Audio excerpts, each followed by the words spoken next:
Spiritual Tips for Meditators. Part 1. By Luangpor Teean. The Path of Mindfulness. Now I am going to teach you the way to meditate. Please relax and feel comfortable, because what I am going to teach you is based on something you already have in your mind. The teaching that I am going to instruct you in is based on something which is real and genuine, the truth. And the truth cannot be deceived. It cannot be deceived by neither the master nor the students. The master cannot deceive the student and the student cannot deceive the master, once either of them has realized or understands the truth. This is a technique that can be understood by everybody. All of us have mind and body. We also have mindfulness. Mindfulness is a quality of mind that we can cultivate and develop, but it is already in our minds. Once we are mindful or once we are awakened to mindfulness, all of us are the same, but if we do not have mindfulness or if we are not mindful, we are different. Meditating, especially developing mindfulness, does not require special time designated specifically for this technique. It can be practiced all the time in our daily lives. It does not demand special time, mainly because mindfulness is already in our minds. It can be developed through our daily activities. If we practice properly, we will feel that our lives are normal. We cannot practice for others but have to practice for ourselves. We cannot learn from others but have to learn from direct experience. We have to learn by realizing the truth in our minds. The meditation cannot be achieved from memorizing texts or reading books. We have to experience the reality in ourselves. For example, when we think, we have to see, observe, and experience the reality of thoughts, how they arise and how they fade away. These can be learned through direct experience, not through reading books or memorizing texts.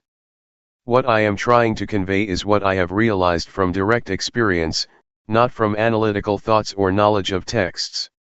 This realization is based on direct experience that everybody can achieve or realize for himself. When we practice on what we already have. We have body and mind. We practice by using our body as an object, our body's movement. When our body moves, when our hand moves, we should just be aware. The hand is real, the body is real, and our awareness of them is real and can be cultivated.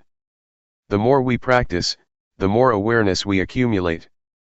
This way of practicing asks us to accumulate awareness, until it becomes the dominant quality of our minds.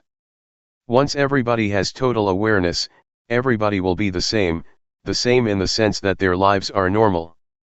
But if we do not have awareness, we behave differently out of hatred, greed, and delusion, which disrupts our lives so that we contradict each other, preventing harmony and creating disunity. So, the point is how to cultivate awareness. The key to Buddhist meditation is cultivating awareness, and I am going to instruct you how. Once we understand and practice by ourselves, we will know ourselves better and live our lives properly. Now I will demonstrate. Everybody, please place your palms on your thighs, sit comfortably, and open your eyes. First turn your right hand onto its edge from your thigh, raise it to the height of your chest, and move it to your abdomen. Turn your left hand from your thigh, raise it to height of your chest, and move it to your abdomen. Move your right hand to your chest, move it out, lower it to your thigh, and turn it down. Raise your left hand to your chest, turn it out, lower it, and turn it down. Again. Please try to be aware of every movement, aware, not focused. Feel the sensation of your body. Just make it natural. Just feel it. That is the way to develop awareness naturally. Sometimes thoughts will sneak into our minds, just open yourself up to them but don't follow them. Once we are aware of our thoughts, we return to our body, to the movement of our hands. This method does not encourage one to stop thinking but just to be aware of it. In fact, we cannot stop thinking because it is the nature of our mind to think. We should be open to all kinds of thoughts, but do not follow them or repress them. Just be aware. With awareness, we will be firm and not react to our minds, either positively or negatively. This is the introduction. I would like you to try, to practice, to feel yourselves and see how it affects your mind. When you place your hand on your thigh, do you know where your hand is? Once you know where your hand is, you have already cultivated knowingness, that is to know, to feel where your hand is. And the practice of mindfulness is based on this awareness. When you turn your hand on your thigh, do you know the position of your hand? You know where your hand is, right? Raise your hand. Is it on your thigh? Where is it? Who knows the position of your hand? You or other people? Can anybody know for you?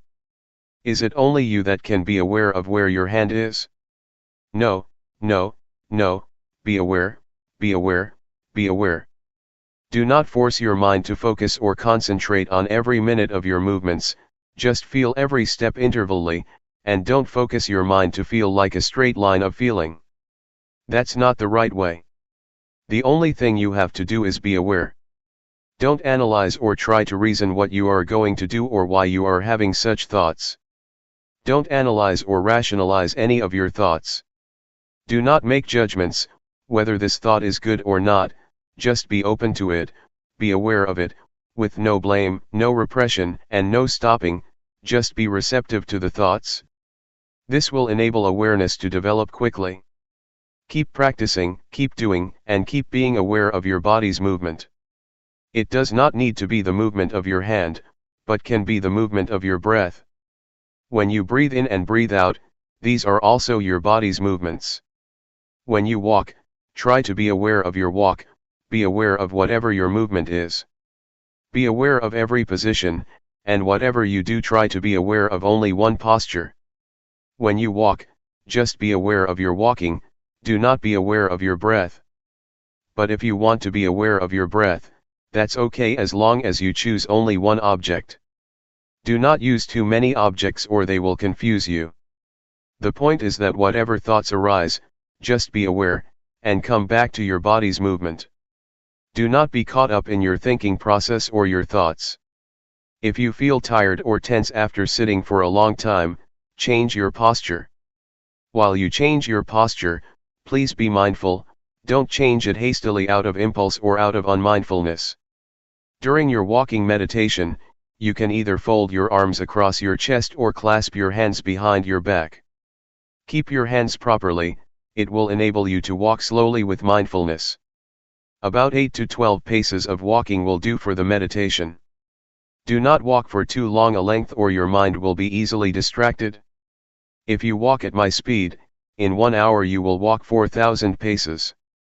If you know every pace, you already have 4,000 units of knowingness in 1 hour. It will accumulate and can change the quality of your mind. Anyway, if you become distracted or you forget and become unmindful, when you walk or move your hands, that's okay. Do not blame yourself or feel unhappy when this happens. Just let it go and start again. When a thought disturbs your mind, let it be. Do not try to repress or suppress it. Just feel open to it. It will fade away automatically. This is the nature of the mind that we can realize through meditation. Now, let's try to experience it ourselves. After practicing for an hour, you may come back and we will have a question and answer session for 30 minutes. How was your practice? When you felt distracted or caught up in your mind, did you see the difference between them? Did you realize when you were caught up in your thoughts? Did you see the difference when you came back to your body's movement, or became aware of the movement of your hands or walking? Once you did that, did you see that the thoughts just ceased or passed away?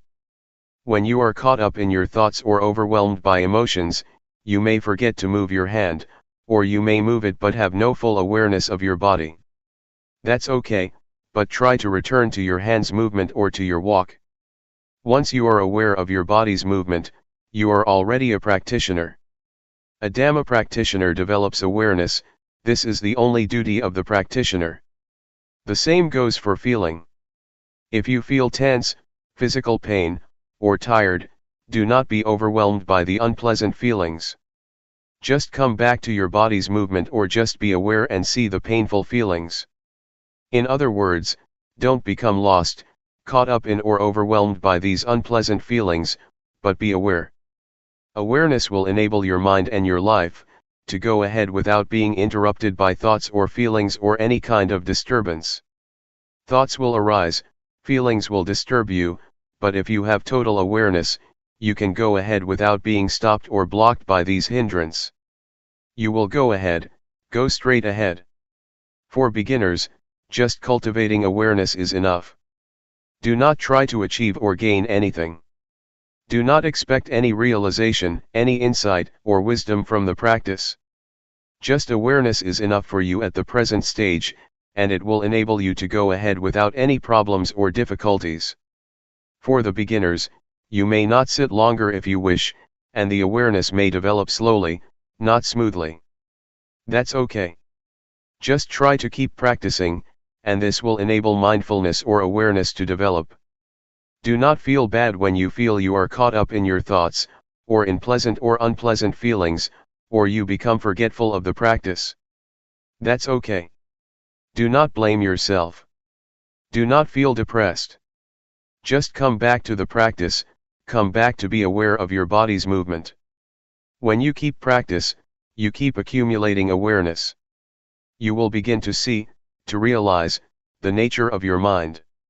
You will see that thought are one thing and mindfulness is another. The thoughts or feelings are not you, not yours, not me, nor mine. Previously, you may have thought that the thoughts are your thoughts, but in fact, they are not your thoughts. The thoughts are just there, but they are not yours. And this you can see, because of mindfulness. Mindfulness will separate you from the thought, so you can observe the thought without being identified with it, or take it to be you or yours. In the sutra, the Buddha advises us to contemplate, to be aware of body, feelings, and mind or the thoughts. These three aspects, body, feeling, and thoughts, are already with us, they are not something outside of us. We can use them for our spiritual well-being. In the past, when we wanted to stand up, we stood up instantly out of habit. But if we practice and develop mindfulness, before standing up, we will be aware of the desire to stand up. Thus we will stand up mindfully. We can apply this approach or this attitude to whatever activity we do, and our lives will be on the path to mindfulness. Meditation's priority is to develop awareness first. It is the crucial factor that needs to be developed during the practice. This is important because we are already good at analytical thinking. But we have to practice another quality of the mind, awareness. It will lead us to a realization through direct experience, that cannot be achieved through thoughts or the analytical mind. Any questions? If you want to ask, please ask based upon the experience that you have already had from your practice in the past few hours, do not ask through the analytical mind. Question: the mind that gives rise to thought, the mind that's mindful, and the mind that is aware, are these minds the same? Answer: practically speaking, you can see the three. You can see the scattered thoughts, or you can observe the mind. This can happen when you are aware of your body. When you are aware of your body and a thought arises, your mindfulness will come and watch and be aware of your thoughts. You can see the difference, differentiate between your thoughts and mindfulness or awareness.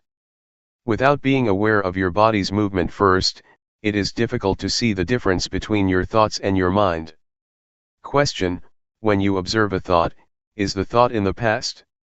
Answer: once you are aware of a random thought, it is in the past, but if you are not aware of it, it is the present.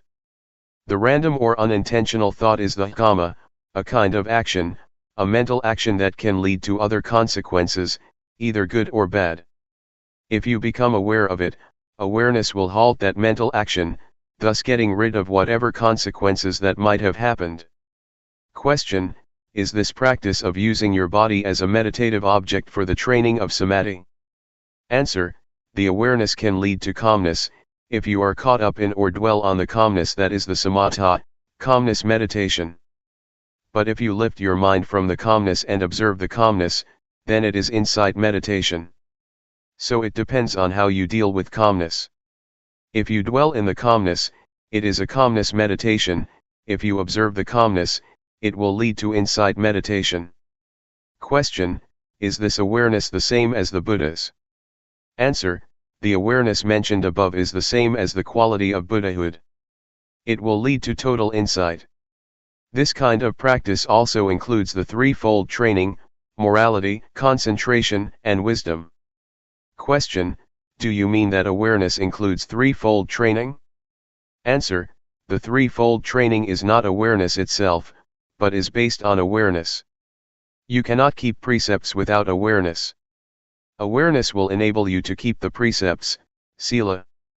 And awareness will enable you to develop concentration, samadhi, and to gain insight, panya. We need not waste time developing sila, samadhi, panya by different ways, but go directly to develop awareness, then sila, samadhi, panya will take place. According to the Buddhist canon, the Buddha said, self-awareness is the origin of wisdom, the parent, the source of righteousness. But unknowingness or unawareness is the source or the parent of all evils. Question: nowadays, young children seem to be practicing awareness all the time. Even we, when we are exposed to something new, seem to be more aware. It seems as if we come to this world practicing awareness, then we start thinking, then we have the same thoughts over and over, and that turns off our awareness. Why is this happening? Answer: it is because we have eyes, nose, ears, mouth, and body, the 5 sensual bases, and mind, the 6th base, to understand the world. We use these 6 bases to have contact with the world, and this leads us to a lot of concocted mind.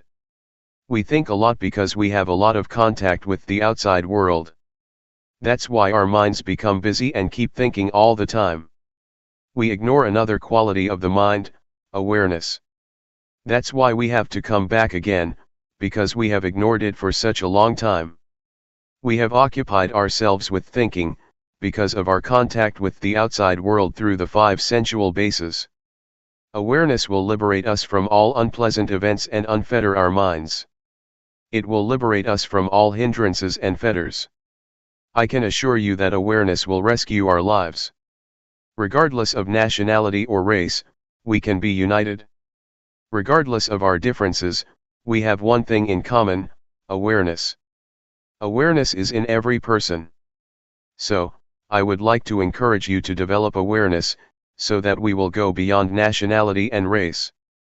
After the practice, do you feel that you can get in touch with awareness, the awareness in your mind?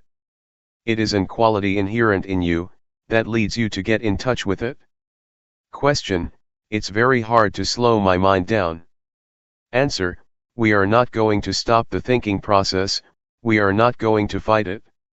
If you fight it, you are going to be tired, because it is very difficult. Just to be aware of it, just observe it, and it will pass away on its own. Do not try to get rid of it. If you try to get rid of it, you will feel exhausted. Sometimes, you may find your mind was more scattered during the practice than during your normal daily life. The more you practice, the more your mind is scattered. Sometimes this happens to practitioners, but that's normal. Just be aware of it and ignore it, and try to be aware of your body's movement. The more you keep coming back, the more awareness will accumulate. Just keep coming back. Do not try to fight your thoughts. June 1, 1997.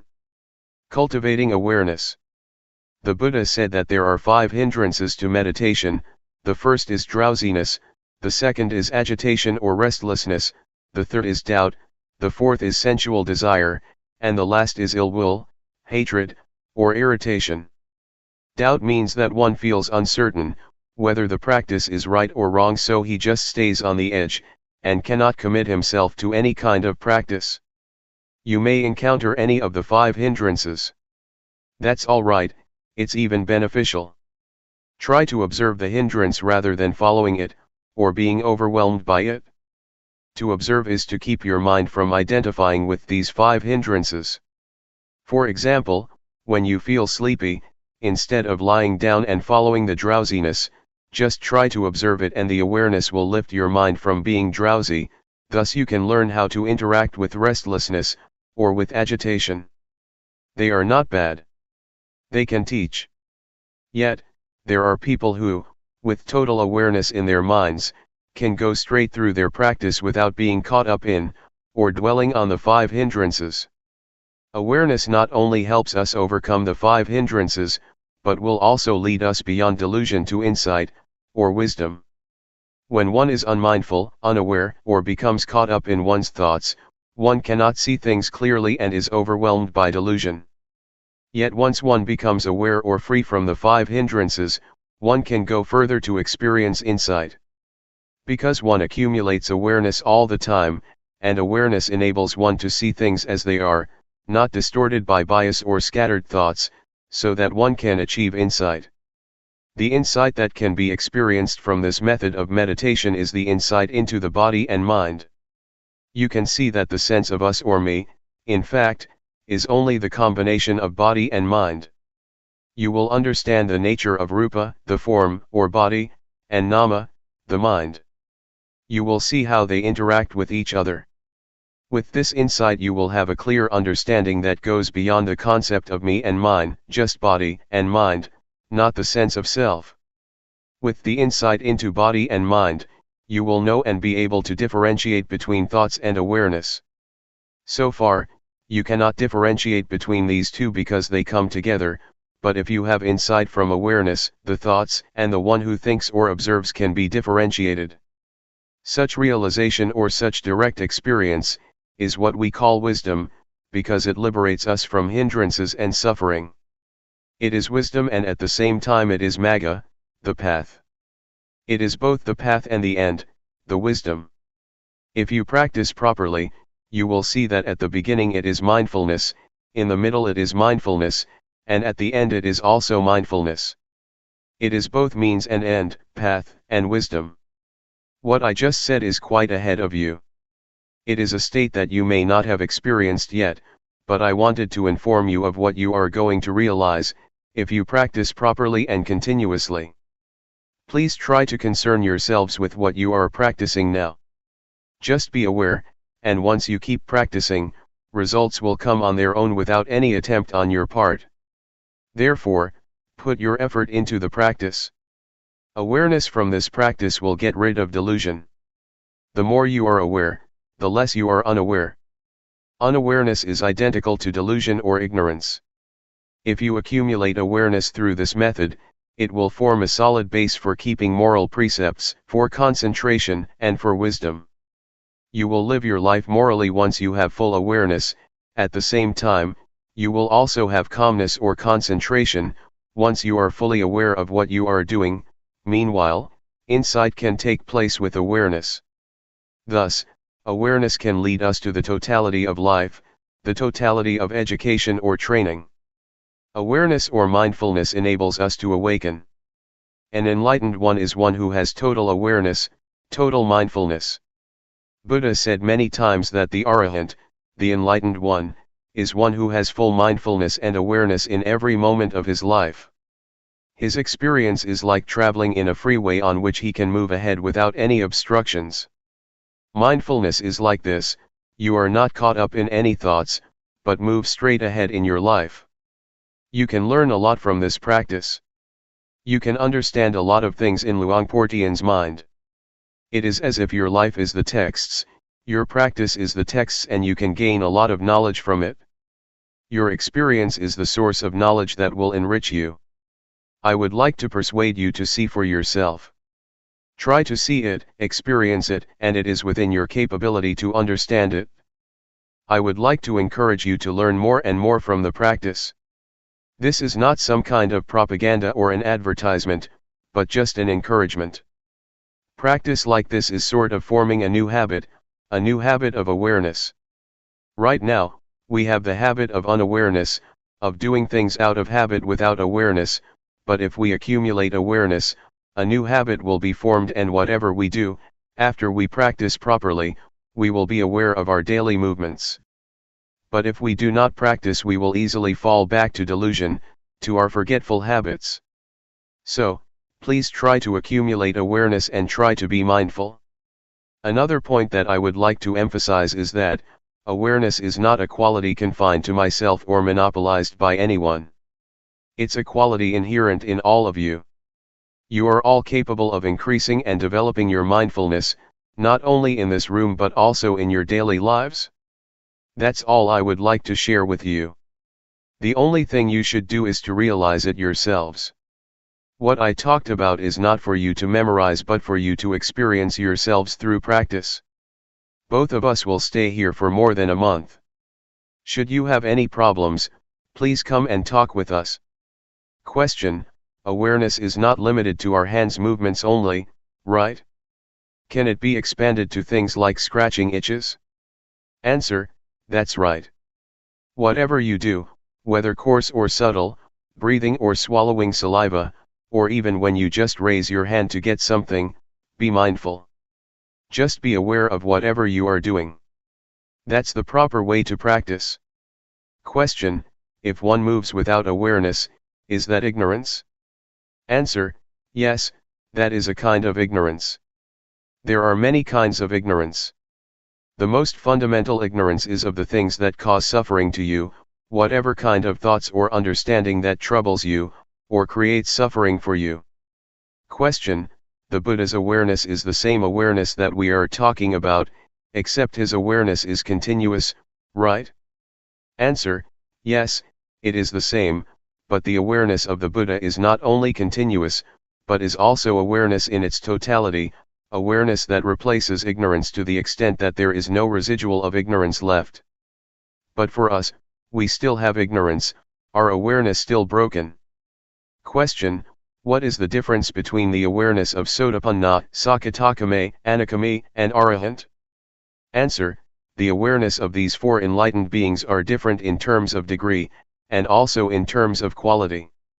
The first stage of enlightened being, Sotapanna, has awareness that can get rid of the strong sense of self and uncertainty. The second stage of enlightened one, Sakadagami, can eradicate sensual desire and repulsion almost completely. For the Anagami, sensual desire and repulsion are eliminated completely. It is the different degrees of awareness that leads to different qualities. It is as though we are climbing up a ladder. In the first stage of enlightenment, the awareness is less powerful than that of the Arahant, or the last stage of enlightenment.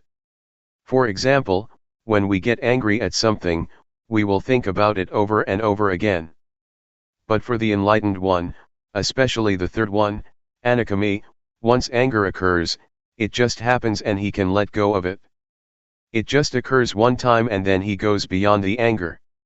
Anger is eradicated by total awareness, or wisdom. It's like a heated iron, once we touch it, we should feel the heat and never touch it again. For the enlightened one, anger is like a hot iron, once he touches it, he is aware of the heat from his anger, and will never return to and identify with it again.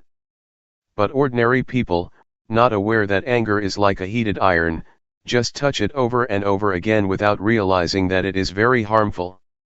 The awareness that I mentioned, is the awareness that can enable us to see no self in the body, no self in feelings, no self in emotions, no self in thoughts. It is the awareness that can liberate us from suffering. Please do not just accept what I told you, see it for yourselves and practice until you can know it for yourselves. Then nobody can deceive you, nobody can mislead you, because you have already experienced it. What we should do is pay respect to the Dhamma, the highest refuge. You should not pay highest respect to me or to anybody else, but to the Dhamma that is already in everybody. Please pay respect to the Dhamma in ourselves. Be aware at every moment. When you go home, Try to maintain your awareness at all times. June 1, 1997. Knowing yourself. As I told you earlier, all of us are friends even though we have just met here, because we have been friends since our birth into this world. In Buddhism, friend has a broad meaning. All of us are friends because we are sentient beings. We all share the cyclic existence, all of us share birth, decay, aging, and, finally death as human beings. That is why we are all friends. Another thing that we have in common is that each of us has body and mind. Each of us has common characteristics. We all have 6 senses fields, we all have feelings, we all have emotions, and all of our mental activities and our physical bodies are subject to the same characteristics: impermanence, suffering, and no real self, no permanent self.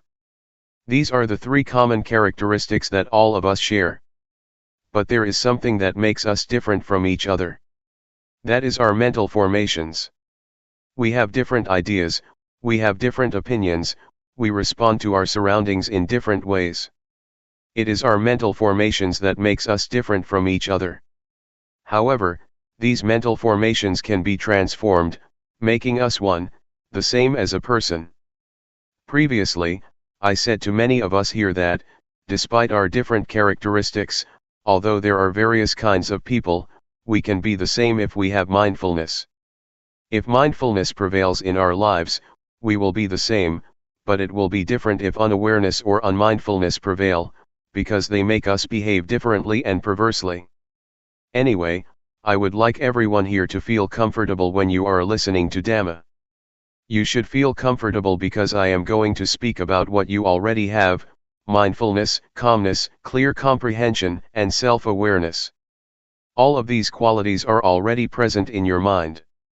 I would like to take this opportunity to share my experience of how to be one with the Dhamma, to apply and integrate Dhamma, or the truth, into our lives.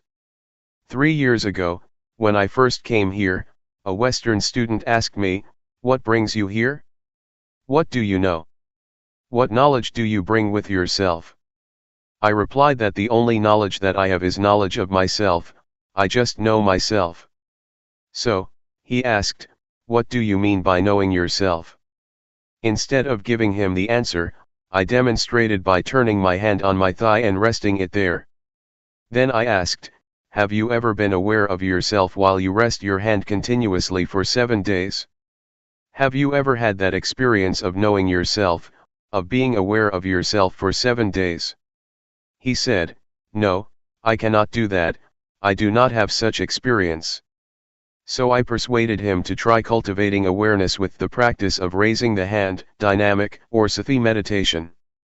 Later, he had a glimpse of awareness, of knowing himself. Can you follow me? Am I difficult to understand? After practicing like this for 1 or 2 hours, the Western student came to see me and shook my hand, saying, "Oh, you are the one that I have been longing to find for many years." Knowing yourself is necessary, because if you do not know yourself you will be overcome by grief, selfishness, anxiety, ill will, and irritation. But once you are aware of yourself, you will be free from these sufferings. What we should learn and cultivate is the experience or state of mind that can liberate us from suffering, so that we can live without suffering. This is what I try to learn. I do not know how to make money or how to increase my pride, I do not search for honor or seek admiration. What I try to learn is the way out of suffering. The experience I mentioned is what we call Dhamma, or the truth. It is the truth that frees us from pain or affliction. It is the Dhamma that leads us to enlightenment, to be totally awakened. The truth, or Dhamma, is what makes one a Buddha. It is an experience can be shared not only by monks, but by everyone. This insight into nature brings us all into the oneness, to be the same. What I tell you is not speculation, but from experience developed by following the path of the Buddha. It is what the Buddha has already said. It is the outcome of the practice that the Buddha developed, the 4 foundations of mindfulness. That is, to be mindful of body, of feelings, of mental formations, thoughts, or emotions, and of all existence in nature. Question: can people who have jobs that require a lot of concentration, such as scientists, maintain awareness while concentrating on what they are doing? Answer: it is possible to have both concentration at work and awareness of what we are doing. In fact, concentration and awareness should go together. You cannot concentrate if you are not aware of your thoughts or of distractions. Once we are mindful, once we are aware of the distractions, we can concentrate because we are able to remove the distractions. Not only does mindfulness help us to concentrate on what we are doing, it also helps us to use our intelligence more effectively. Mindfulness is like the master who tells how to use our intelligence properly. If you do not have mindfulness, or if your mindfulness is very weak, it is not easy to use the intelligence and information that you already have in a beneficial way. Mindfulness is like the software that tells us how to retrieve the information for this purpose. In Thailand, we compare mindfulness to the captain who controls and guides the ship and intelligence to the engine. So the captain controls the engine in the same way that mindfulness controls intelligence, to make the most use of it. So the answer to your question is twofold: mindfulness and awareness are both important. They enable us to concentrate and to use our heads, or our intelligence, properly in a beneficial way. Question: when I have a lot of problems, I seem to lose awareness of my body. Is that okay? Answer: it is normal that at that moment you cannot be aware of your body, but you still have to be aware of the thoughts in your mind. It is okay, because awareness means being aware of both your mind and your body. For those who have to think, it is at that moment that they should be aware of their thoughts, but it is not necessary to be aware of their bodies. Question: when I am reading, I am not aware of anything else. Is that also a form of meditation? Answer: yes, it is a form of meditation, if you hear the noises around you but do not pay attention. If you concentrate on reading, but are aware once you feel something strange outside, and you can turn your attention from your reading to the outside, it is a form of meditation. But, if you concentrate and try to cut yourself off from your surroundings, then, it is not mindfulness meditation. Question: are mindfulness and awareness the same thing? Answer: technically speaking, they are not the same but work together very closely. Mindfulness means sati in Pali. Awareness means sampajanya. But sati and sampajanya are very close, they are twins. In Thailand we call both sati and sampajanya mindfulness. Practically, they are synonyms, but technically, they are different. Question: can you explain the difference? Answer: sati, or mindfulness, means recollection, or calling to mind. Awareness means you know clearly what is going on in your body and mind. They have to be together. Once you collect your mind on some particular moment or movement, you already have the clarity of that movement and of yourself. They go together. Awareness is the consequence of mindfulness. Mindfulness and awareness are the crown, or the peak, of all Dhamma, or all teachings. If we are mindful, if we are aware of ourselves, it is not possible for us to break morality, or sila. Once we are mindful, we are free from distraction, and concentration arises. This is samadhi. With awareness, our minds become clear. With such clarity, insight will arise. This is Hpanyat. These three are the totality of Buddhist teaching. We call it the threefold training: training in higher morality, in higher concentration, and in higher wisdom. That is why mindfulness and awareness are called the crown of the Buddha's teachings. It is the teaching as a whole. With mindfulness and awareness, samatha and vipassana are possible. Samatha means calmness meditation, vipassana means insight meditation. These two types of meditation are possible with mindfulness and awareness. Question: the atmosphere was so dynamic, going from one thing to another, acquiring one thing and then another. It is desire, get, achieve, I had to leave. I found I was more centered when I reached home than I was at the monastery. Yet, the monastery is based on experience and wisdom, and it is this atmosphere the Buddha wants. I cannot explain why this is valid. I came 2 years ago to Chuangyan. There was the lake and the little pagoda but no statues, and today I come here and find size and quantity. I find a disturbance that was not here before. I am having a hard time placing myself in a peaceful relation to these. Can you comment on this? Answer: there are 4 aspects of Buddhism. The first is the teaching or state of mind that can be realized through the practice. Second is the tradition, customs, conventions, or rituals. Third is the material aspects, like buildings, temples, halls. The fourth aspect is the personnel, monks, nuns, laypersons. I try to emphasize the first aspect of Buddhism, that is the teaching or the experience that can be realized through the teaching. We should concentrate on this aspect. Do not pay much attention to the rest, the rituals, the buildings, or the personnel. If we focus on the teachings and the experience that can be developed from the practice, we will realize ourselves. So, I suggest you do not pay too much attention to the other 3 aspects or they will disturb your mind. It also happens in Thailand. There is much contradiction between teaching and practice, between the teachings and the monks themselves. Sometimes monks behave themselves badly, but this does not mean that you should ignore the Dhamma, the teachings. We have to separate the teachings and the personnel, the buildings, and the rituals. Sometimes the rituals contradict the teachings. Sometimes, monks are self-centered, practicing meditation without concern for the world. If we engage ourselves in these kinds of arguments, we cannot find peace. So, just keep practicing and try to put the teachings into practice.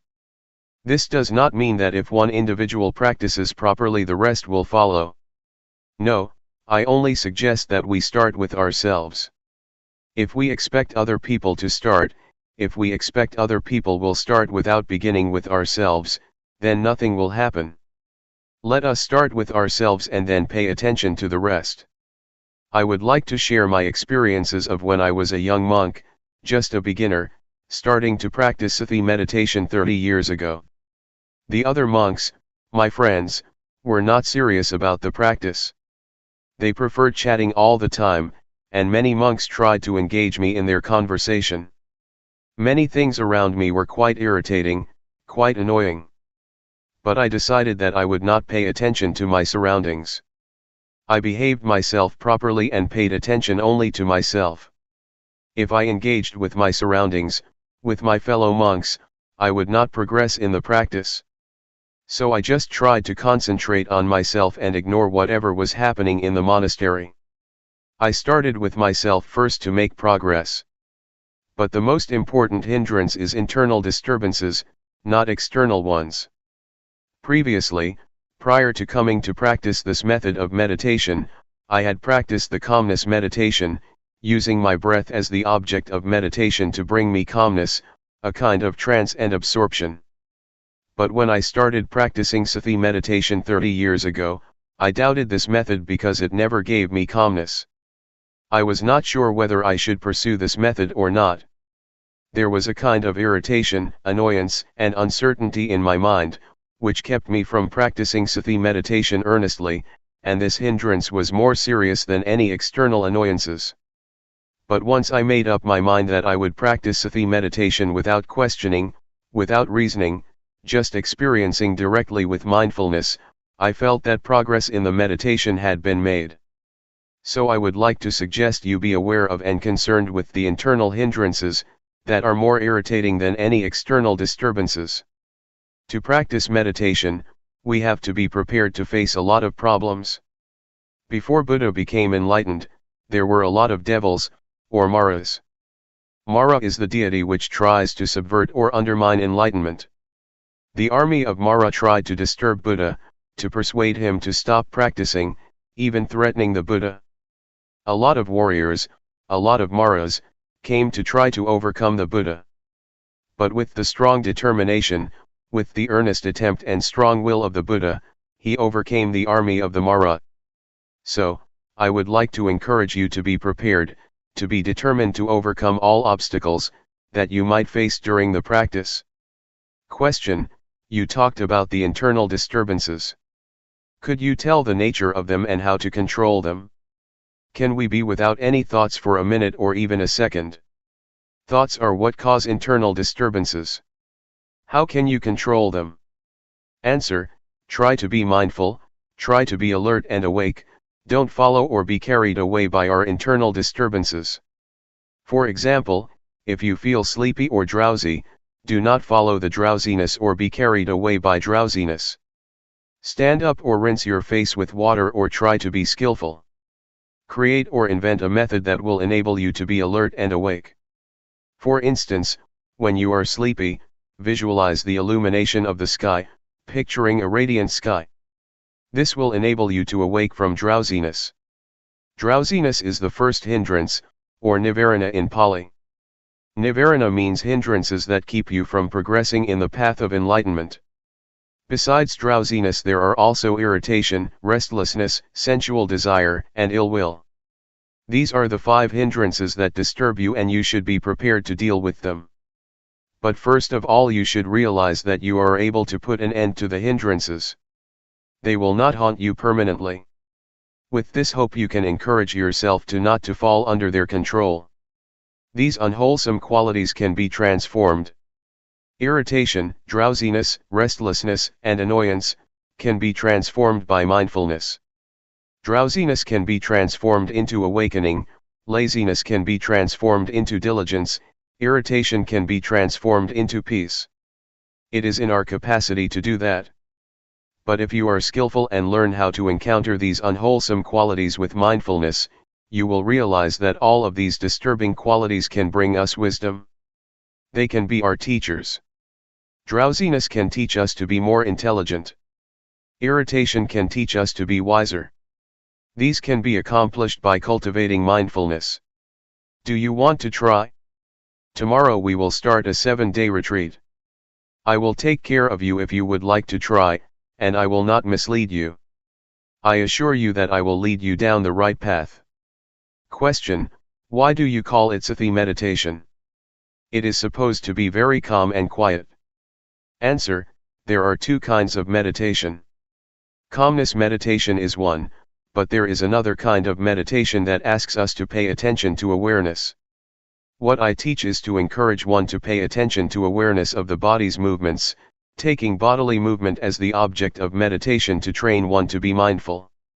To pay attention or be aware of whatever movement you are making, whether you are standing or walking, pay attention. You are mindful of that present movement, it is the object of meditation. It is called Sati meditation, because it uses the body's movement as the object of meditation. It is called Sati because we do not sit in stillness, but create bodily postures as the object of meditation.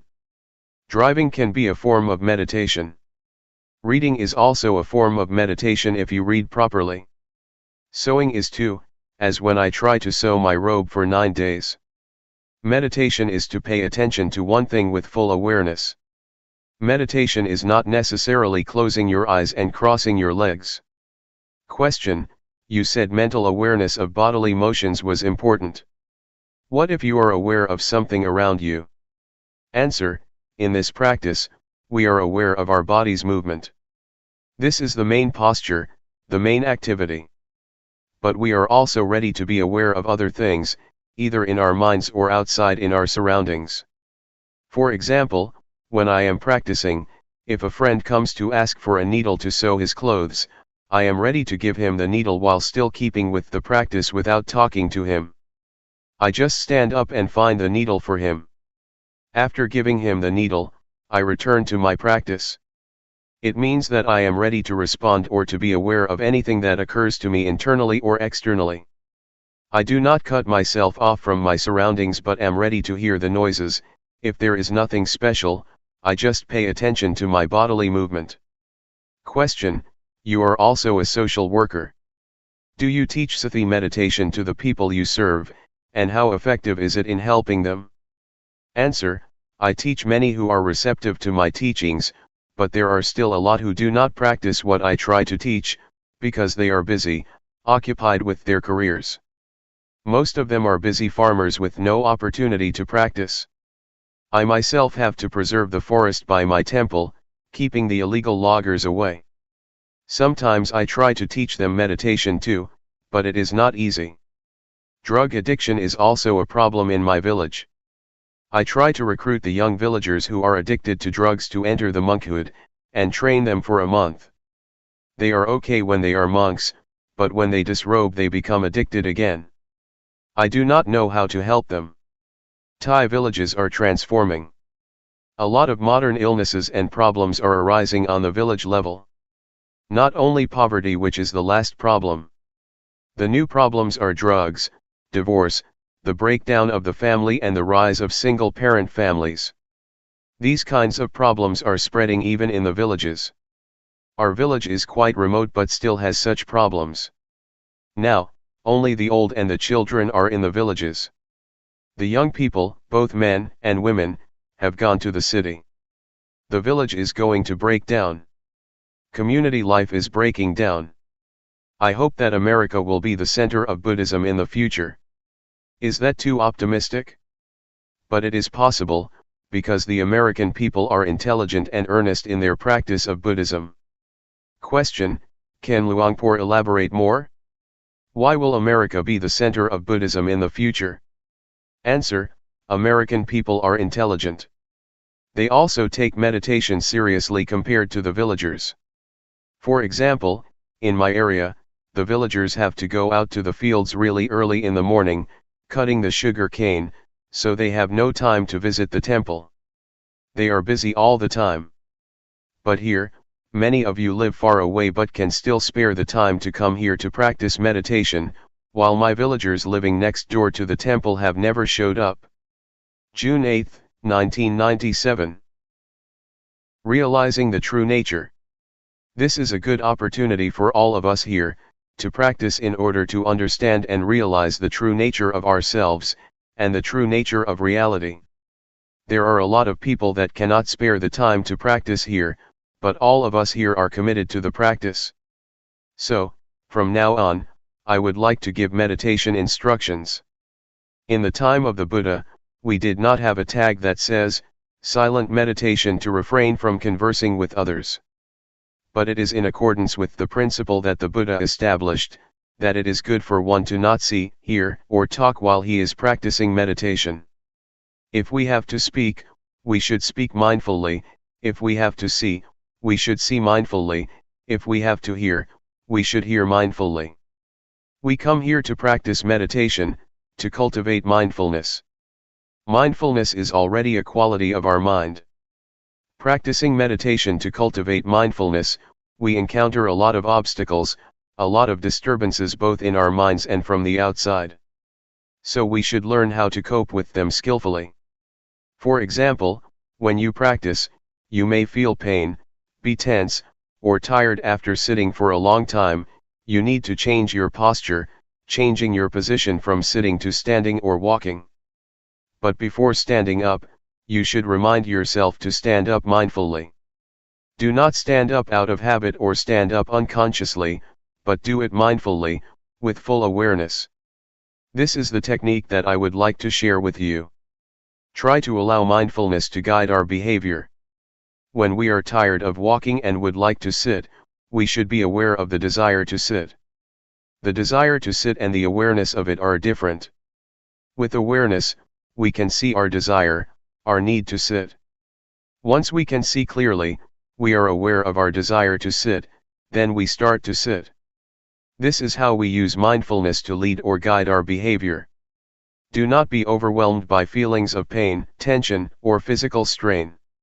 Try to resist our habitual tendencies, because our habitual tendencies will lead us to delusion, to forgetfulness, and to ignorance. It is tempting to abandon our practice, so we have to resist, to go against the stream of habit. For example, before the Buddha's enlightenment, he sat near a stream and was determined to practice to the end until he reached enlightenment. Since he was not sure whether he would achieve enlightenment or not, he put a plate on the stream to see whether it could go against the stream or not.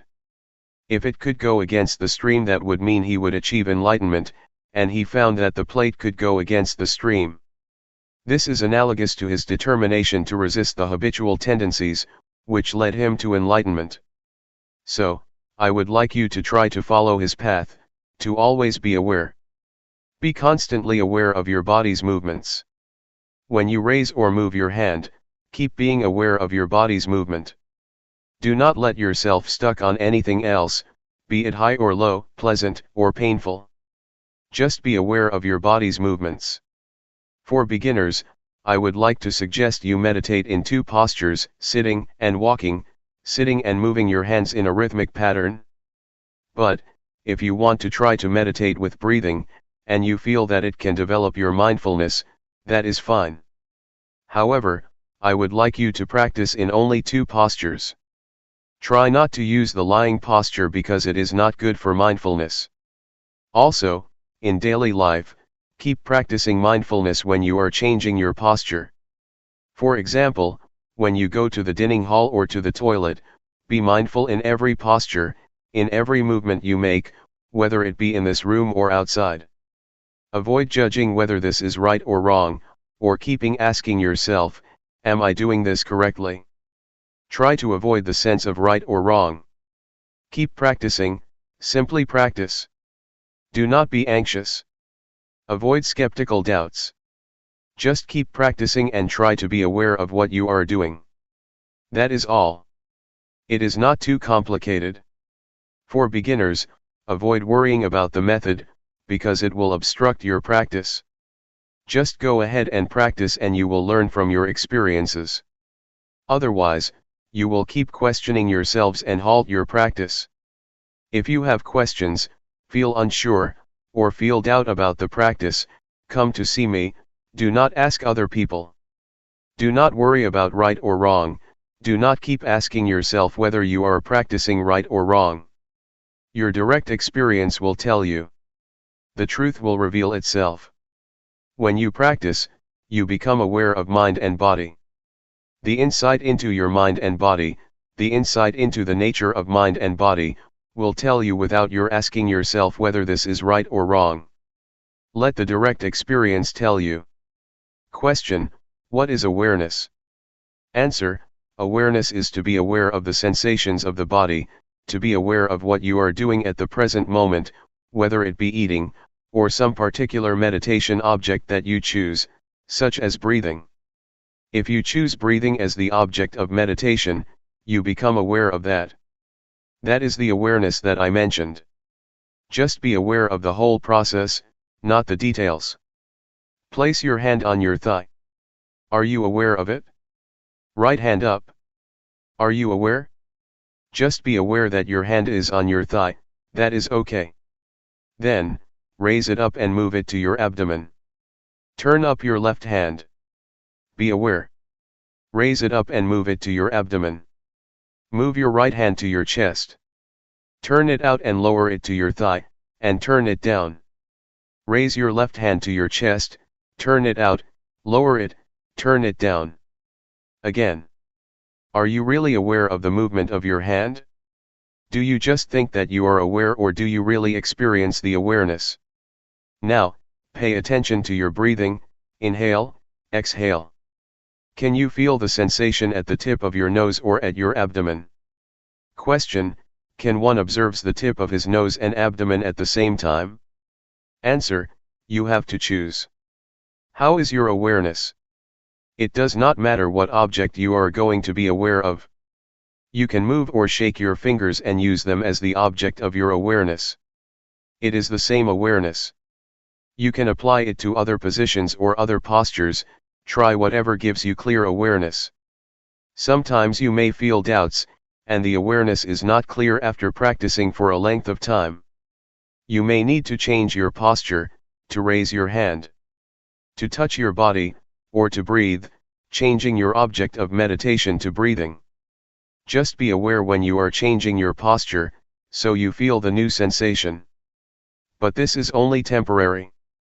Afterward, you will resume your main posture, sitting or walking. After repeating it, you may feel drowsy because of the repetition. You become sleepy. You need to change and then resume the main posture. It is a technique to awaken yourself so that you can have clear awareness. Awareness becomes clearer and clearer with your alertness. It is enjoyable if you try to use variations, try to initiate, invent, or apply many things to yourselves to solve your problems.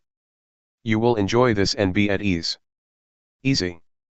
My master sometimes changed to the posture of paying respect to be alert, to awaken himself.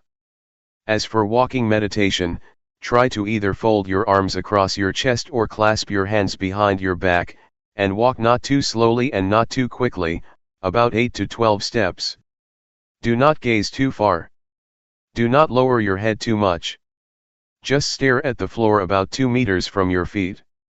If you gaze too far, you will be distracted, but if you lower your head too much, you will feel tense.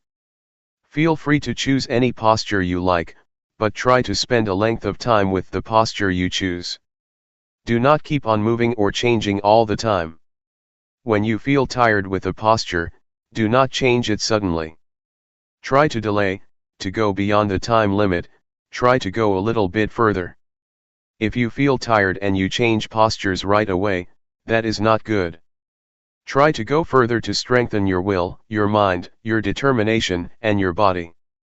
When you move your hand, keep your eyes open. Do not close them. You may feel sleepy if you close your eyes. I do not have a problem when I practice with closed eyes because I do not feel drowsy. The first hindrance is sleepiness or drowsiness, and you may be stuck in the calmness. You will feel attached to the calmness from meditation, and it will give you nothing but calmness, no insight, no clarity of mind. So do not become stuck in the calmness. When you repeat your practice and do not have many distractions, it is easy to be calm and then become attached to it, and then stuck in it. Feel relaxed when you walk or raise your hand. Do not be tense or try to achieve anything, otherwise you will become tense or worried whether the practice is right or wrong. You will be distracted. Just feel relaxed and do it with ease. If you feel relaxed, you can overcome a lot of difficulties. In Thai, there is a saying that says, "Face the tiger with a calm and cool mind." So do not take it seriously, do not try to get it right. It is okay if your mind wanders or is carried away. That is okay. Start again. There was a story of a Zen monk. A woman was pregnant out of wedlock and her parents asked her who the father of the baby was. The lady, since she did not want to disclose the identity of the baby's father, said that a Zen monk in the local temple was the father. So the parents went to the temple and cursed him. The monk just replied, "Is that so?" He never replied more than that. Later, the baby was born. The parents took the baby to him since he had to be responsible for the baby. The monk just said, "Is that so?" He never complained or denied the accusation. He just took care of the child.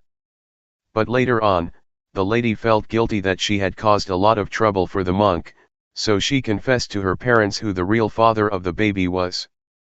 The parents felt bad that they had treated the monk very badly. So they went to the temple and asked for forgiveness. But the Zen monk just replied, "Is that so?" This is a stable mind. The mind that keeps constant never changes. Whatever situation it is, be it good or bad, the mind is still the same, the behavior is still the same. That is all for tonight.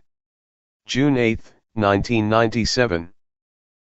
The balance of the mind. You have to bear in mind that words or language have their limitations, they cannot express or convey all conditions of mind, but you can see for yourself what happens to your mind during the practice. We try to cultivate awareness of our body's movements. To do that we have to keep our minds in balance. If our minds turn outward, that is they are distracted by external conditions or overwhelmed by stimulated thoughts, we cannot have clear awareness. At the same time, if our minds turn too much inward, we are easily tense because we focus too much on trying to stop our thinking. This will not enable us to have clear awareness either. Turning too much outward or inward is not good for us, so we should try to keep our minds in balance, neither carried away by thoughts nor trying to stop thinking. When I was a young monk practicing with Luangpor Teean, I practiced in a small cottage with closed windows and closed door. Luangpor Teean came to see me. He stood outside my cottage and asked me from outside, "Can you see me?" I replied, "I cannot see you." "Why?" he asked. "Because I am in the cottage and you are outside," I replied. Luangpor Teean then asked, "How can you see me?" I replied, "I have to open the door so that I can see you." So, Luangpor Teean asked me to open the door. When I opened the door, he asked me to stand at the threshold and then asked me, "Can you see me?" I said, "Yes."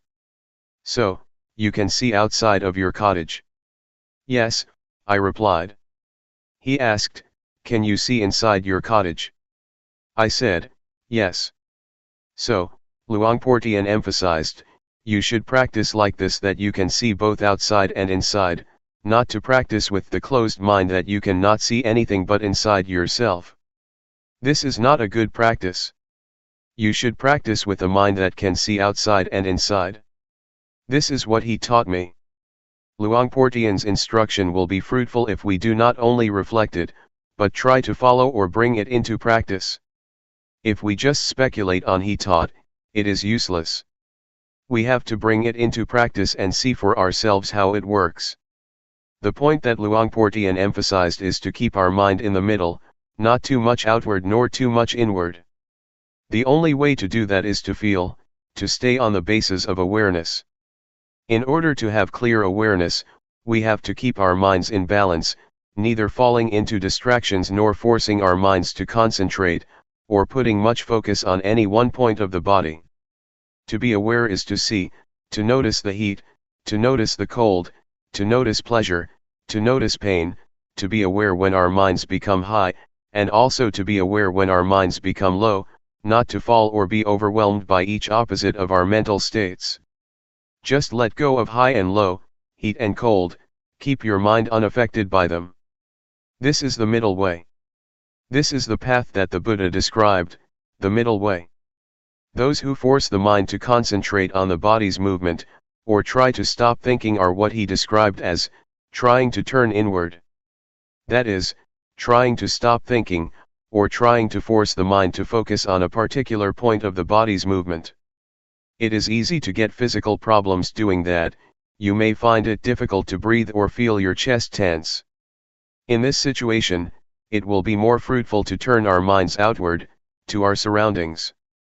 For example, for anyone who has such symptoms, or is tense because of an overly inward-oriented mind, I would try to persuade that person to notice his or her surroundings. That is to turn their minds outward so that it will be in balance. In this case, outward orientation or outward attention is useful. It is not bad all the time. It can be useful, if we are to solve the problems of balancing our minds.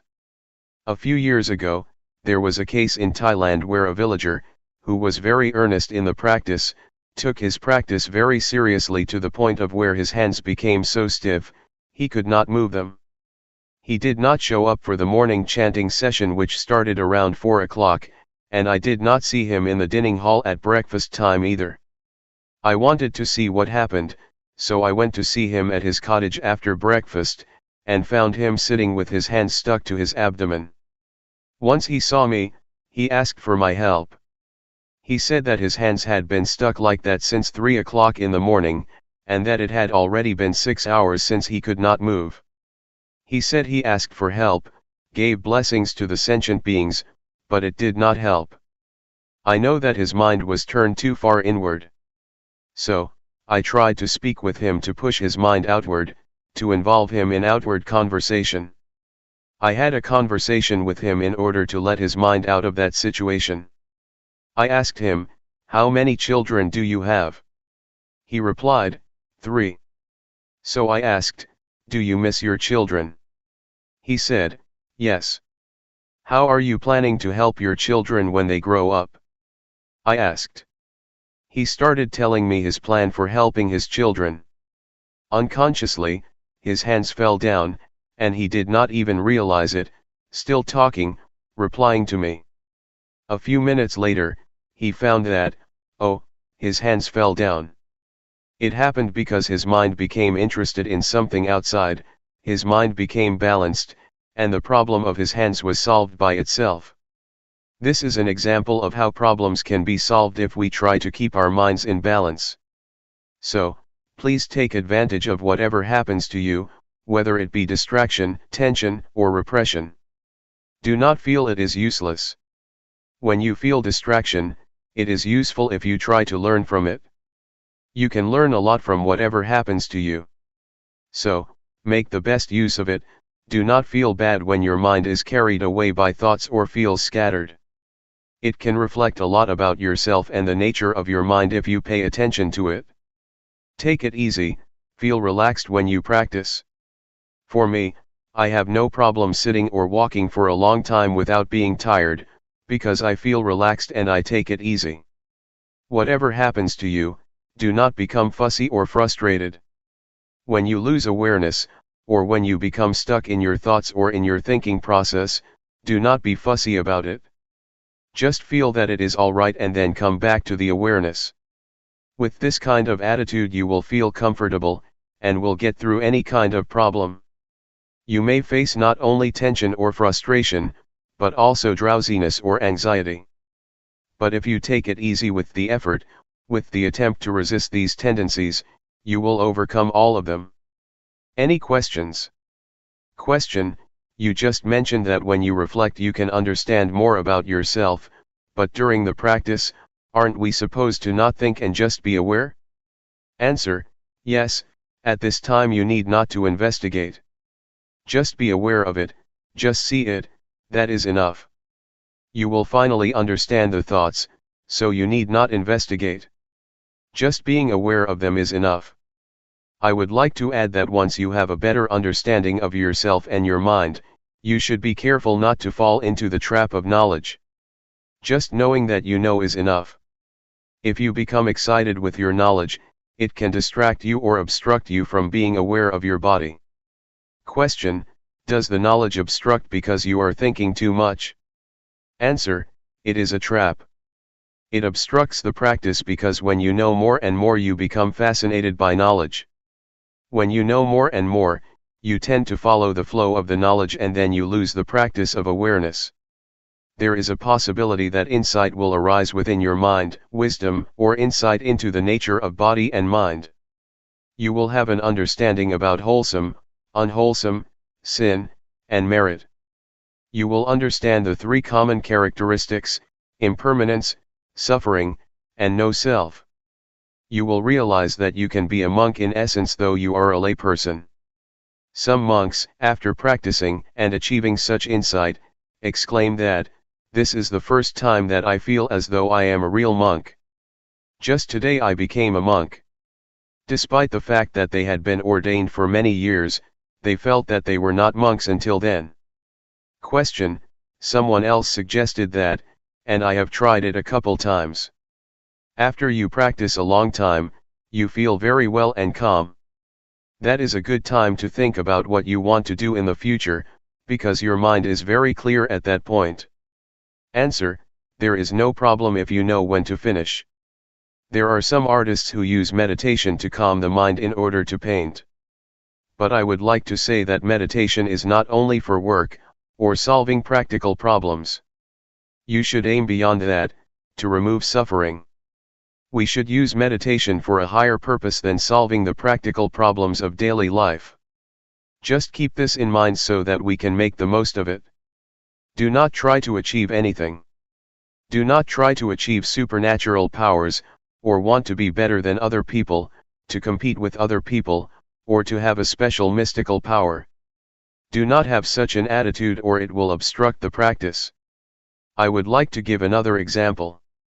One monk in Thailand had achieved a lot before his entrance to the monkhood. He was a member of parliament, he had achieved everything he wanted to achieve. So his mind was achievement-oriented, and when he became a monk, he still had this attitude. When he practiced, he tried to achieve spiritual power, he tried to attain insight, the higher wisdom. He drove himself to practice a lot until his mind became out of balance. When he met me, he asked me, "Do you see that my robe is full of lotus? I am not an ordinary monk now." I took this monk out of the temple and tried to help him become normal. I took him to see the flowers, the trees, talked to him and made him forget the practice for a while, so that he became relaxed and felt better. But do not worry that you will be like him. I can assure you that I will take you to the right path. If you stay firm in your awareness and don't expect anything more than awareness, you will be all right. Question: was he practicing with Luangpor or with someone else? Answer: with another master. He was just visiting the temple. After a brief chat, I knew that the monk had a problem. Question: it is interesting that this monk would trust Luangpor. If they do not trust, the problem cannot be solved. Answer: it has nothing to do with trust. Because if we have the means to solve the problem, we just talk with him personally, and if we know how to help him get out of the trap that he is falling into, then we can help. In fact, this problem can be solved by itself, but it takes time, probably 10 days if nobody helped him. Question: I think maybe I am too inward in my practice, because when he told his interesting story I realized that all the tension in my back was leaving. After I went outward and listened to his story, I started to forget all about the pain. I still have a congested head, but I can see now that my back tension is releasing. Answer: it is okay. Whatever happens, do not be worried. You should learn how to solve the problem yourself. For example, when you become tense, try to look outward, see your surroundings and pay attention to them. This will help balance your mind. Question: I have noticed that when I go outside to walk around the pond, I feel more relaxed than I do in here. When I work in here, I feel more tense. When I work out there, it feels lighter to me. Answer: do not worry about whether your practice is right or wrong, do not try to achieve the right practice, just keep your mind relaxed and feel comfortable, going beyond anxiety or desire. Question: Luangpor mentioned earlier that hindrances can be helpful, so sleepiness or things like that can be helpful, we just need to resist them. I am just thinking, for example, that today I feel drowsy, and I have been staying with it. I am just thinking that maybe it is helpful sometimes to just go take a nap. When you wake up you feel refreshed, then you can practice better instead of trying to stay with it for a long time. Answer: if your body needs rest or feels physically tired, taking a nap is alright. Even the Buddha suggested you do that if your body needs it. But we should not take a nap on every occasion, just special occasions. If you take a nap every time you feel drowsy, you will not go anywhere. Question: in Sathi meditation, we use our body's movement as the object of meditation. While doing the practice, there are other sensations of the body taking place, such as the stomach growling, legs going numb or coughing, etc. Where do we place awareness? Answer: when you cough, do it mindfully.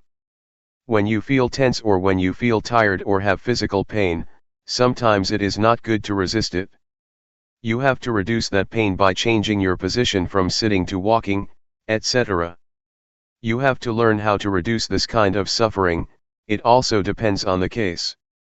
For example, when you feel pain at your neck, you are aware of it, but you should not concentrate on or pay attention to it. You should just continue the awareness of your hands movement. But if you feel tired and your body needs to relax, then you should change postures, or if you have gas in your stomach, the gas should be released mindfully. Question: can you define mindfully, please?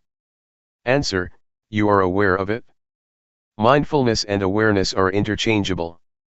Practically speaking, they are the same, concomitant, twins. So, to be mindful is to be aware of that particular thing. Question: but when you talk about awareness, you are talking about your senses, right? What you feel, what you taste, what you hear, what you see, that is all part of awareness, right? Answer: Yes. Knowing what you see and what you hear is awareness. But for the practice, you just pay attention to the object of meditation, like the body's movement. Once, while I was practicing sitting meditation, a big snake moved towards me and it seemed to me that it did not realize that I was in front of it. So, I tried to stop it and make it aware that there was a person in front of it. I threw a matchbox in front of it, and it raised its head once it realized that there was something in front of it. Once I knew it was a cobra, I tried to protect myself without fear, without nervousness or anxiety. Since at that moment, I knew I should not move hastily, I did it mindfully, grasping my robe to protect myself. I prevented the cobra from biting me. June 9, 1997. The Threefold Training.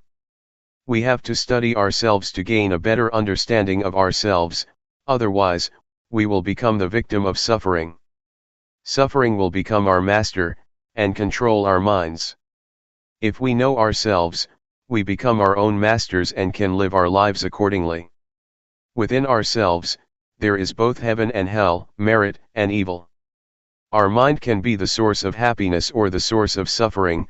Pleasure and pain are inside ourselves, as are all states of mind. If we know ourselves better, we will learn how to make our lives happy and free from suffering. There is no better way to understand ourselves, to work and see ourselves internally, than practicing meditation. But normally people are not much interested in meditation. Buddhadasa, a great monk in Thailand who passed away recently, once said that people tend to respect monks, but they never listen to them or put their teachings into practice. Mindfulness meditation is the shortcut to the heart of the nature of our minds and bodies. It will lead us straight to the core of reality, that is the body and mind. There is no way for us to gain a better understanding about mind than mindfulness meditation. Mindfulness helps us attain wisdom or insight into body and mind. It helps us to be clear and remove any doubts we may have about ourselves. During the practice, you may ask yourself, what am I doing? Why did I come here? What is the purpose of meditation? Will it work for me? Or you may ask yourself, is there heaven or hell? These are all questions that I asked myself 30 years ago when I was still a layman. When I met Luangpor Teean, my master, he persuaded me to practice with him. He said that, all of these questions will be answered if you practice with me. What we are doing here is trying to follow the path of the Buddha. The Buddha once said that all of us are subject to suffering. We have suffering in front of us. It has penetrated into the deepest core of our existence. Suffering dominates our lives, so we should be aware of it and try to find the way out of it. We come here to practice meditation in order to get rid of suffering. This method of practice enables us to see the reality of body and mind, to see how suffering is created. It is created from our attachments to body and mind. We are attached to anger or the many kinds of emotions, despite the fact that there is no real self in those emotions. That state of mind has no substantial reality. But we still cling to it, which leads to suffering. Mindfulness enables us to see clearly that our attachments create suffering and misery. It helps us see the body as it is, a combination of various factors. The fundamental elements that comprise the body are earth, fire, water, and wind. We can see clearly how these four fundamental elements make up the body. We can see clearly that the body is not self. There is no self in the body. It is just the combination of these four fundamental elements. Meditation will also enable us to see the nature and conditions of the body. All questions about the body will be solved and we will not have any questions anymore about it.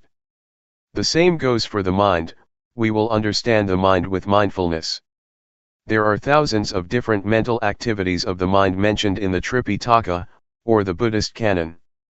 These can be understood by us, if our mindfulness is developed enough. During your practice, a lot of thoughts arise in your mind and you may often be disturbed by them. Once you know yourself clearly, you will see that suffering is caused by your attachment to thoughts and emotions. When we hear a noise, we react to it, we are attached to it, and we make judgments about it. The noise is good, the noise is bad. Whatever we see, whatever we have contact with, we always react to it and make judgments, good or bad, pleasure or displeasure, satisfactory or dissatisfactory. We are not aware that we should not be attached to these objects because they have no self, it is just a thought, not the self, and we should not make it personal. There is no person in that thought, but because of our ignorance, we grasp it and take it to be a person or make it personal by attaching ourselves to it. Mindfulness meditation helps us to see, to go beyond convention. Conventions are not the ultimate reality. They are what we assume them to be. You assume that this is good, that this is bad, I am the monk, you are the layperson, this is Guanyin Bodhisattva, etc. We are attached to convention and this makes us suffer. If we see the ultimate reality, we will see and understand that convention is just what we agree upon together. With this insight, with this understanding of conventional reality, suffering has no basis of existence. Suffering exists because we are attached to conventional reality. Once we have insight into conventional reality, and understand that it is not the ultimate reality, suffering cannot be sustained. This is the ultimate insight that we can attain if we develop enough mindfulness. The practice covers the whole aspects of the training according to Buddhism. According to Buddhism, there are three aspects of the training we call the threefold training: training in higher morality, training in higher concentration, and training in higher wisdom. When you practice and develop awareness, the awareness will keep you moral, because if you have awareness, you will not be inclined or tempted to conduct evil.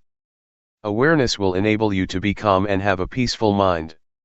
And, obviously, awareness will bring you to wisdom, to have insight into the nature of reality.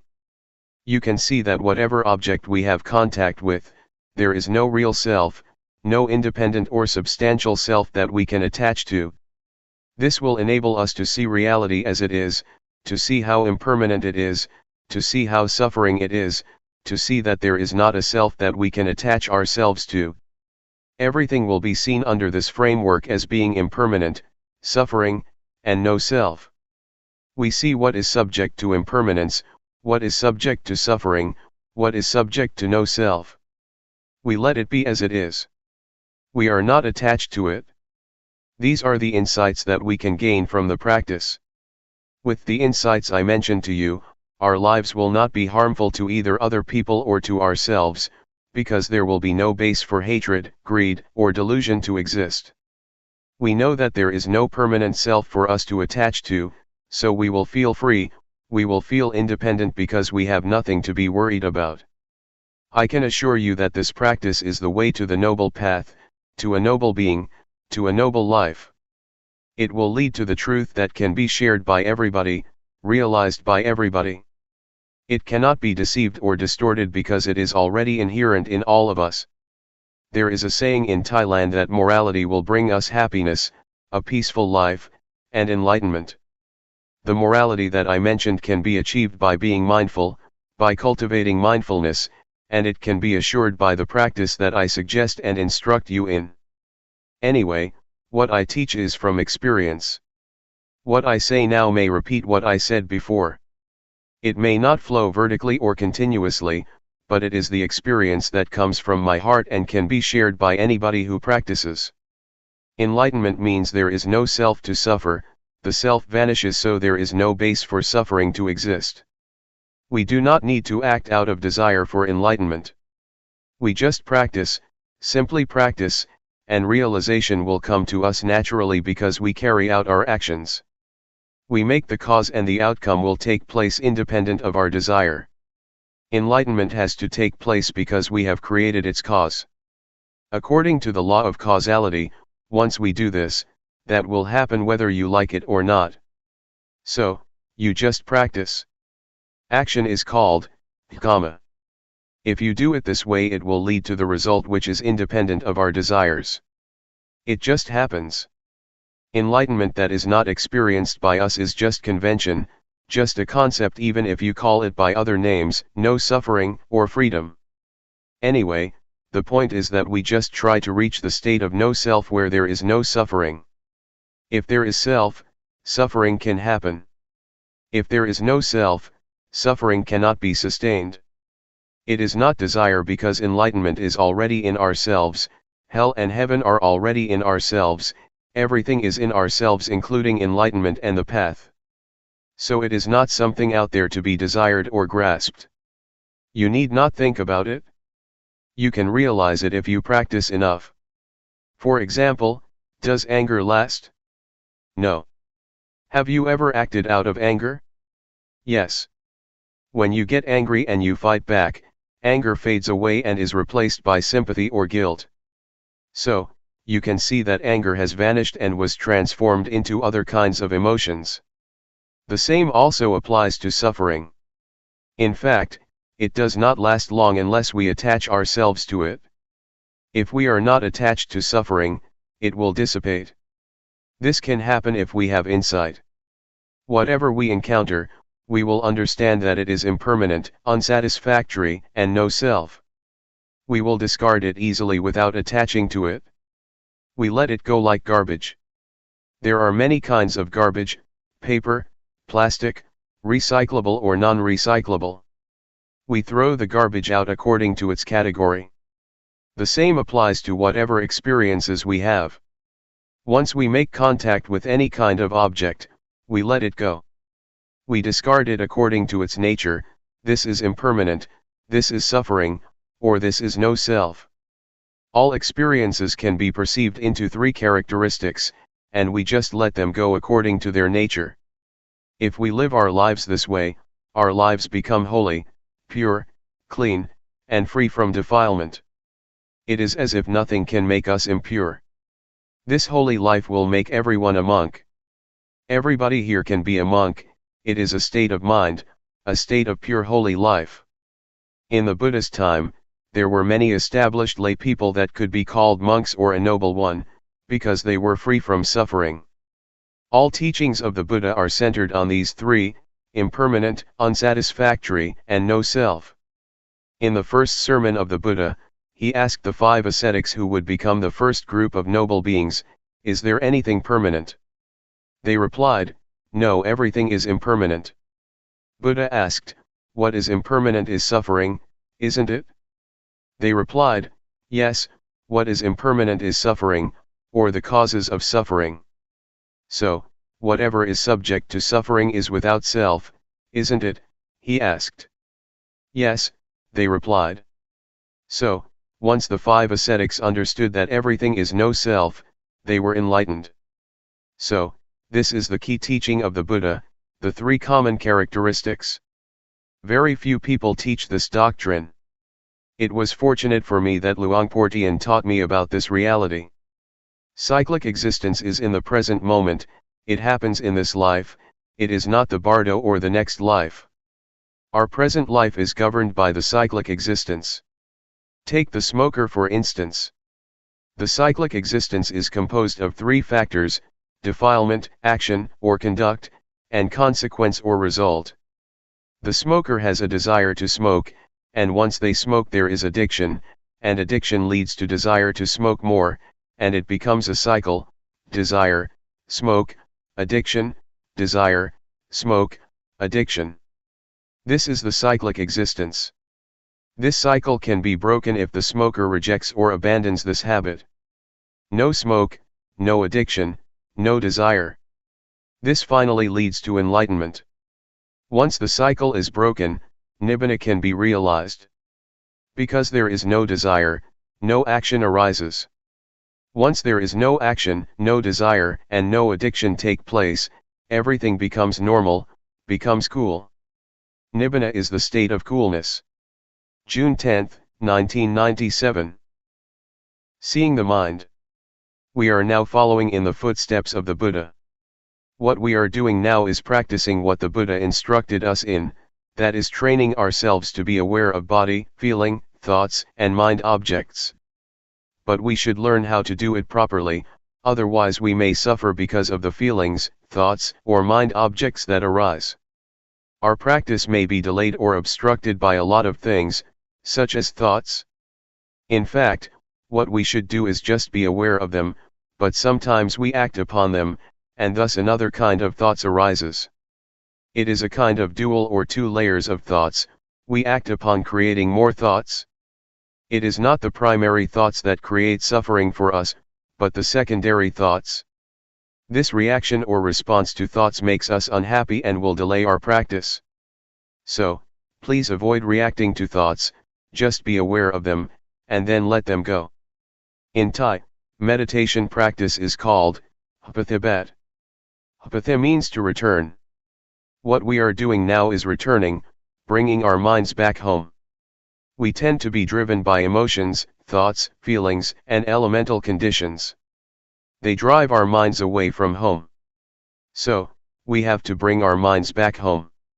This means we have to resist, to go against the stream of habit, go against the stream of thoughts or emotions. Normally, we tend to follow our thoughts, but now we try to resist them, to go against habit, and return to awareness. Awareness is our home. We have to turn our minds back to awareness, to bring our minds back home. Awareness is the point of reference, it is like a pillar that we have to grasp firmly, in order to return and not be driven by any kind of mental conditions. Mindfulness meditation covers two kinds of meditation, namely, calmness meditation and insight meditation. The point is to be aware of the body and to be aware of the mind, to be aware of feelings, thoughts, and mind objects. It does not mean that you have to stop your thoughts, just see them, simply know them.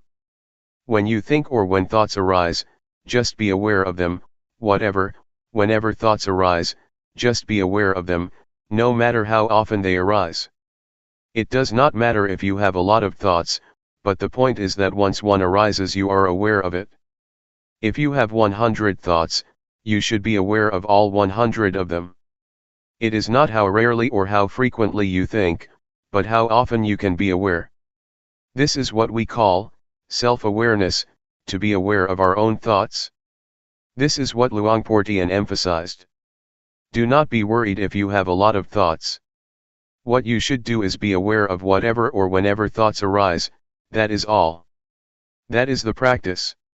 If we want to attain calmness or peace, we may try to stop our thoughts or stop the thinking process, this will lead us to the calmness meditation. It will bring us only calmness and peace to our mind. This practice is like putting a stone on top of grass. The grass cannot grow. But once you move the stone, the grass will grow again. So, this kind of calmness meditation is beneficial only when you practice it. When you stop practicing it, your mind will be the same as before. So, we are not going to do that. What we are going to do is not to stop thinking but to be aware of it, to be familiar with our thoughts. The more we are aware of our thoughts, the more we are familiar with them. We will be so familiar with them that we can point our finger at them, and tell them that we will not be their victims again. We will not follow them again. This is what we are trying to do, to understand our thoughts clearly and directly, knowing that they are only the concocted or compounded beings that deceive us. But once we know this clearly, they cannot deceive us anymore, and we become their masters. We will understand that thoughts are not self, they are just the result of the concocting mind. Many practitioners or meditators may at one point be overwhelmed by various kinds of thoughts. It is like an army of thoughts is bombarding your mind. You may encounter this experience.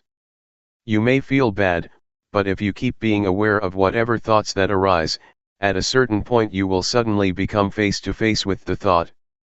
You will see clearly that it is not self, that it is not yours. The thought is there, but we do not make it personal anymore. It is not me and mine, it is not my thought, the thought is not me, it is out there, and we are not going to identify with it anymore. At that point, the thought will have no foundation to stand on to exist. It will vanish, it will dissolve. All thoughts will be dissolved instantly. This is what I call victory of the practitioner. I experienced this kind of victory, and there is nothing else except this kind of victory. I cannot explain more than this, but to ask you not to be discouraged by being bombarded by a lot of thoughts. Keep firm, stay with the awareness, with the knowingness, and then you may be able to overcome it. If you follow my instruction and are aware of body, mind, feeling, and mind objects, all of you will go straight to the target, to the end. So, keep knowing these four aspects of reality. You will gradually understand the nature of these realities, and you will be able to realize that once you hear a sound, it is just a sound you hear. Once you see a form or an object, you just see it, no more than that.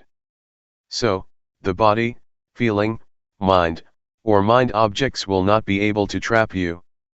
You will not be subjected to their influence anymore, and you will be able to see these four aspects, these four kinds of realities, the way they are. There is no more than that. Take feeling, for example. If you are not aware of it, once one arises, it will not be just a feeling. It will be more than that. You will judge this feeling. Is it good? Is it bad? A lot of convention, a lot of values will come into play because you are not aware of the feelings. This is good, this is bad, this is desirable, this is undesirable. So, many kinds of values and judgments come into play and there will be no end. The same is true of mind or thoughts. If you are not aware of them, you become judgmental and will go on, endlessly. So, just be aware of them and they will be finished, it will be ended. Feeling will be just feeling, emotions will be just emotions, and mind objects will just be mind objects, and no more than that if you are aware of them. So stay firm, stay only with awareness, and do not push yourself too hard. Just feel free and do not be worried. If you cannot do it, if you cannot be aware of it, that is okay. Do not feel bad for yourself, do not feel regret, oh, I made a mistake. No, just forget it, just go ahead with your practice. Eventually you will realize the truth through awareness. With awareness the truth will reveal itself. The truth of feeling, the truth of mind, the truth of mind objects, and the truth of body will reveal themselves without your memorizing from texts. These truths cannot be memorized, but it is in your capacity to realize them. From my personal interview, all of you have already experienced what is in yourselves. You did not experience something in your imagination. What you explained to me during the past few days is what you have experienced. It is inside yourselves, it is useful. Do not discard it. If you know how to see it properly, it may not be mindfulness that you wish for, but it is still useful for you to use it, for you to understand it. So, just try to learn from it, and it will give you insight or wisdom. What we have experienced so far is not beyond the realm of body and mind. This is the physical body, and feelings, thoughts, and mind objects are in the realm of the mind. So you did not experience something out there. It is already in your body and mind. Try to make use of it skillfully. Luangpor Teean told me that the training of the mind is to see the mind, to look into it, not to seek for calmness of mind. Just see it, just be aware of it, and you will have proper mental training. Since your experience is not beyond body and mind, you do not experience something out there. You experience what is already in yourselves. So, just feel free, feel relaxed and know that you have done nothing wrong.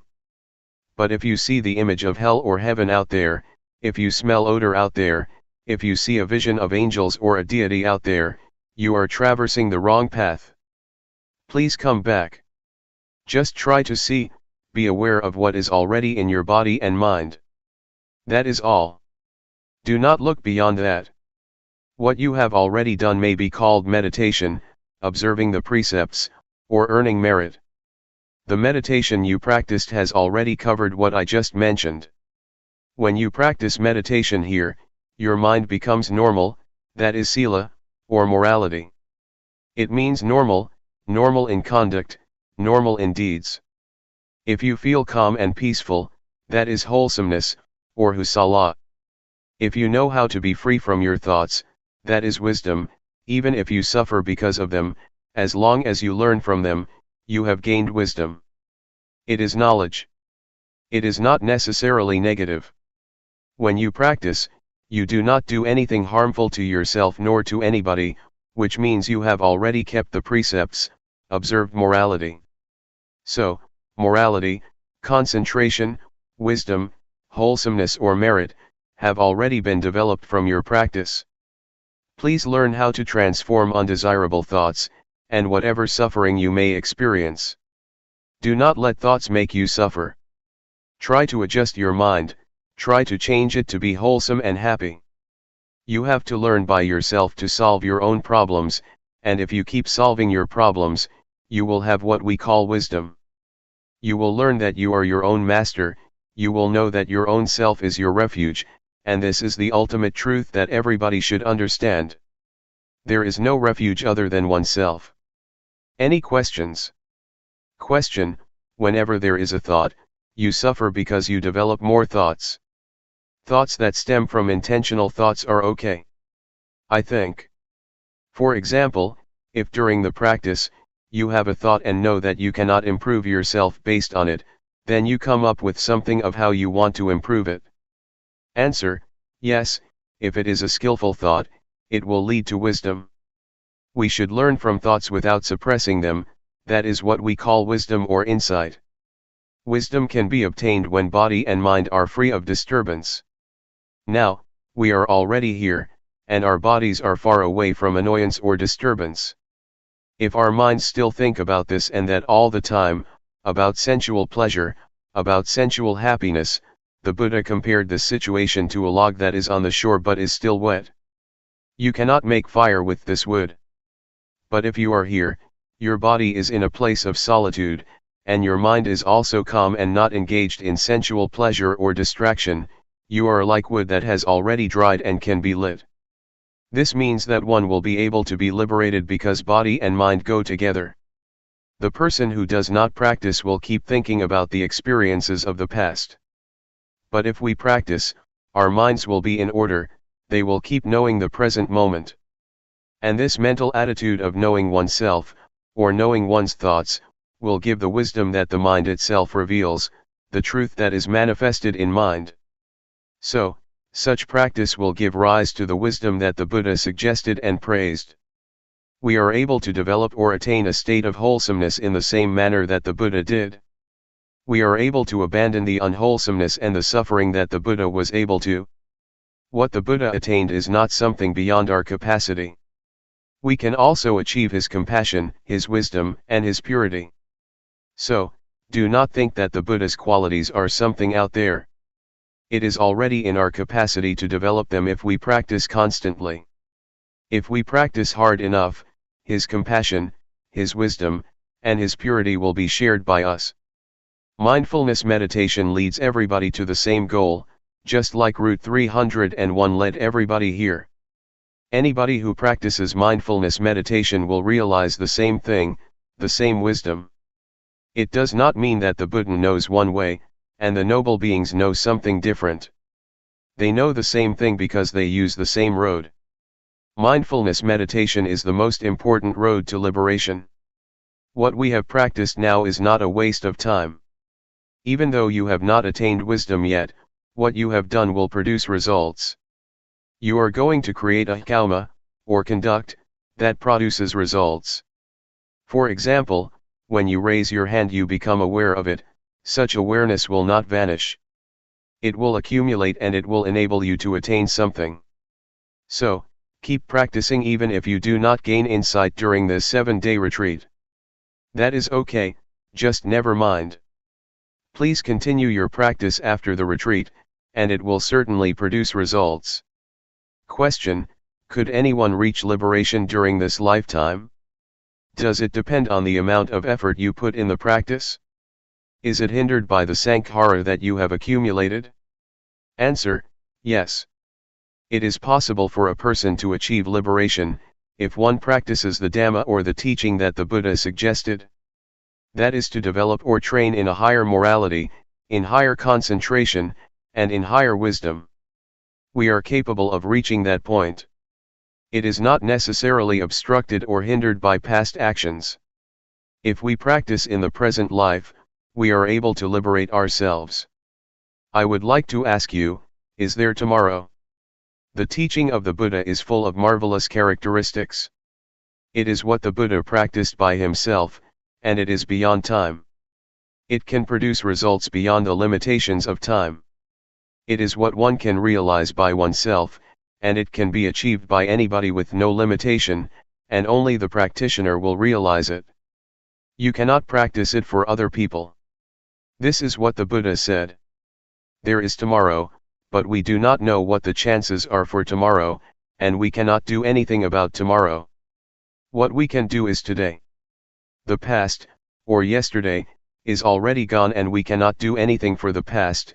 What we did in the past is already in the past, we cannot do anything else now. So only today can we do something. Please try to make an effort to improve today. Do not pay much attention to tomorrow or to yesterday. Question: can we teach what we have learned to other people? Answer: we teach and we share what we already have. If we are compassionate enough, we teach compassion. If we are kind enough, we teach kindness. So you share what you have already attained or teach it to other people. There are many things that we may not have achieved yet, but we are able to do that. For example, we may not have read a book but we can still give it to other people. It is like food that we do not eat but share with other people. We do not benefit from it, but we can give the benefit to other people. We just try to help as much as we can. If we find children in trouble, we should try to help them as much as we can. There are many levels of Dhamma. If you live your life according to the moral precepts, you do not harm anybody, you do not kill, you observe the 5 precepts, you have already attained some level of Dhamma. So you can teach if you behave properly. But for the higher levels of Dhamma, one has to attain some level of insight in order to teach other people, but in reality nobody can teach anyone, we can only teach ourselves. Question: I have a question on seeing thoughts. Over the years, I have been practicing, worrying over the quality of thoughts. Thoughts can be strong and there may be many thoughts coming. I am wondering, if, over time, as I keep practicing, will the nature of my thoughts change so they are not as strong, not as quick, or will you just see the thoughts and they will improve? Answer: yes. The unintentional thoughts or undesirable thoughts that cause suffering will change. Their nature will change if you keep looking at them, and at the same time you may be more adept at looking and seeing. Your capacity to look and the nature of thoughts will both change, and your unintentional thoughts will improve. Everything is subject to change, even hatred, greed, and delusion will change if there are sufficient factors to produce the change. It is the law of nature that everything is subject to change, because everything depends on various factors. Luangpor Teean once made an analogy of the state of enlightened mind. An enlightened mind will not hold on to or attach to sensual pleasure, or anything that causes suffering. You just let it pass, let go of it. But if you are an ordinary person, you just grasp this greed, hatred, or sensual pleasure. Even if this is the anger which causes suffering, we still grasp it, and we enjoy it, enjoy getting angry. So, this is the mind of general people who never practice, they cling to happiness and suffering. People do not turn away from suffering, they cling to it and do not let it go. I ran a summer camp. The small novices had a quarrel and wanted to fight with each other. I tried to keep them from kicking and striking each other, but they still wanted to punch each other. They wanted to preserve the anger, they clung to it and would not let it go. So, this is the state of ordinary minds, of ordinary people. When the eyes of the enlightened one make contact with a form, a visual object, to see is just to see, there is no clinging to the form or to the visual object, it just falls down and suffering cannot exist. There is no attachment to the eyes or to the mind. But for ordinary minds, once the contact has been made, they cling to the noise, to the object, and cannot let them go. In fact, Luangpor Teean compares it to clay. If you throw it at a wall and it sticks, it is like an ordinary mind, you cannot let it go. You just think about it over and over, and you become happy or suffer. But for the enlightened mind, it is like dried soil, you throw it and it never sticks to the wall but just falls down. You just see it but nothing happens. Question: is appreciation of beauty a judgment? Answer: that this is beautiful or this is ugly is just convention. The mind of the enlightened one is like the leaf of the lotus that cannot be stained by water, not even a drop. The enlightened beings live in the world but cannot be stained or polluted by the world. They do not cling to the world. They are beyond the world, but they live in the world. The lotus grows out of the dirty mud, but it will never be polluted or stained by the mud. It is very beautiful. This is the mind of the enlightened one. Question: why is happiness a suffering? Is it because it is unstable? Answer: if it is general happiness, it is suffering because it is subject to change. It is just convention. But supreme happiness, liberation, or enlightenment, is different. No happiness is greater than enlightenment. June 12, 1997. Foundations of Mindfulness. Please pay attention. We have been following the instructions that the Buddha gave in the sutta called Satipatthana, or the sutta about the 4 foundations of mindfulness, which covers all human activities. Human lives or human ways of conduct can be divided into 4, the realm of body, the realm of feeling, the realm of thought, and the realm of mind objects. There are a lot of details concerning these 4 aspects of a human being. Our bodies have experienced a lot of things, we have felt a lot of feelings, encountered various kinds of thoughts, and faced a lot of mind objects or mental impressions. No matter what happens to the body or to the physical form, with mindfulness we can understand the fundamental truth, or the fundamental nature that underlies the activities of the body. Mindfulness gives us insight into the nature of the body. The underlying nature, the fundamental law, that governs the physical realm is what we call the 3 common characteristics: impermanence, unsatisfactoriness, and no self. Feelings are also subject to the 3 common characteristics. Every kind of feeling, whether it results from contact with the eyes, with the ears, with the nose, with the tongue, with body, or with mind, is subject to these 3 common characteristics. Ultimately, feelings have no self. We cannot take them to be a self or a person. If we do not understand the reality of feelings, we will be their slave. We will try to struggle for the pleasant feelings, we will try our best to protect whatever can give us pleasant feelings. A lot of people are busy possessing objects that provide them with pleasant feelings, but they will ultimately find that they cannot keep them all the time. They are subject to change, to vanish. The Buddha always stresses that a feeling is not self, it is not the person, it is not the individual, so do not take it to be a person or self. Worldly beings who do not practice cannot understand what the Buddha said, but we will be able to understand if we practice hard enough. During the past few days we have been here, we may not have attained this insight yet, but it is within our capacity to see, to understand, and to have insight into the nature of feelings. We should understand mind or mental formations too. Thoughts, or mental impressions, are very important because if we are not aware of our thoughts they will give rise to anger, hatred, and delusion. They will give rise to pleasure, pain, sorrow, happiness, and a lot of conventions. Law, rules, regulations, and all sorts of things will come into play and your thoughts will proliferate without end. Thus we should learn to understand the thinking process. Can we see thoughts? Can we know the thoughts that arise in our minds? Do we follow the thoughts or do we just know them, just be aware of them? Do we suffer because of thoughts or do they make us happy? Can we see how thoughts are not self? Are we able to see them as void or empty of self? If we understand and see the thoughts that arise in our minds, thoughts are no big deal. We will become their master. But if we do not know the thoughts in our minds, they will control our lives, they will be our masters. To practice mindfulness meditation, we start by cultivating awareness of our bodies. We start at this point and then we become aware of feelings. Once we are confident enough to be aware of body and feelings, we will then go to the next step of being aware of our thoughts.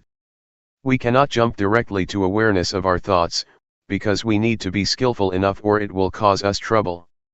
Our mindfulness should be cultivated and it has to start from an awareness of the body and our feelings. Once our mindfulness is developed enough, we will proceed further to train ourselves to be aware of our minds. We have to know the former step thoroughly first. If we ignore the awareness of the body, and jump to the step of mental awareness, we will become easily lost in our thoughts. To handle our thoughts and mental impressions, we need to know their weak points. It is as thought we are going to handle a snake. Snakes are harmful, but the skillful person who knows their weak point can capture them without getting hurt. It is like handling an elephant. Elephants are very big and strong, much stronger than human beings, but if we know their weak point we can capture and harness them. Whatever strength it has, however powerful it is, it does not matter because we know how to handle it. The same goes for our relationship with our minds and our thoughts.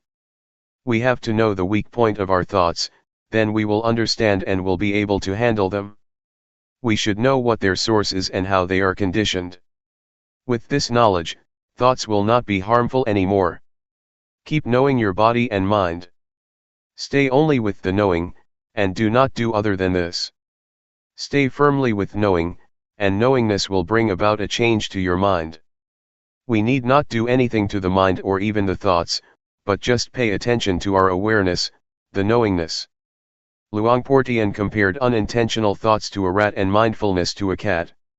For ordinary people, the rat is very big while mindfulness is very small, the cat is very small.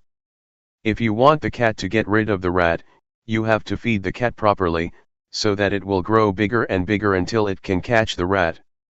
So what is the food for the cat, or mindfulness?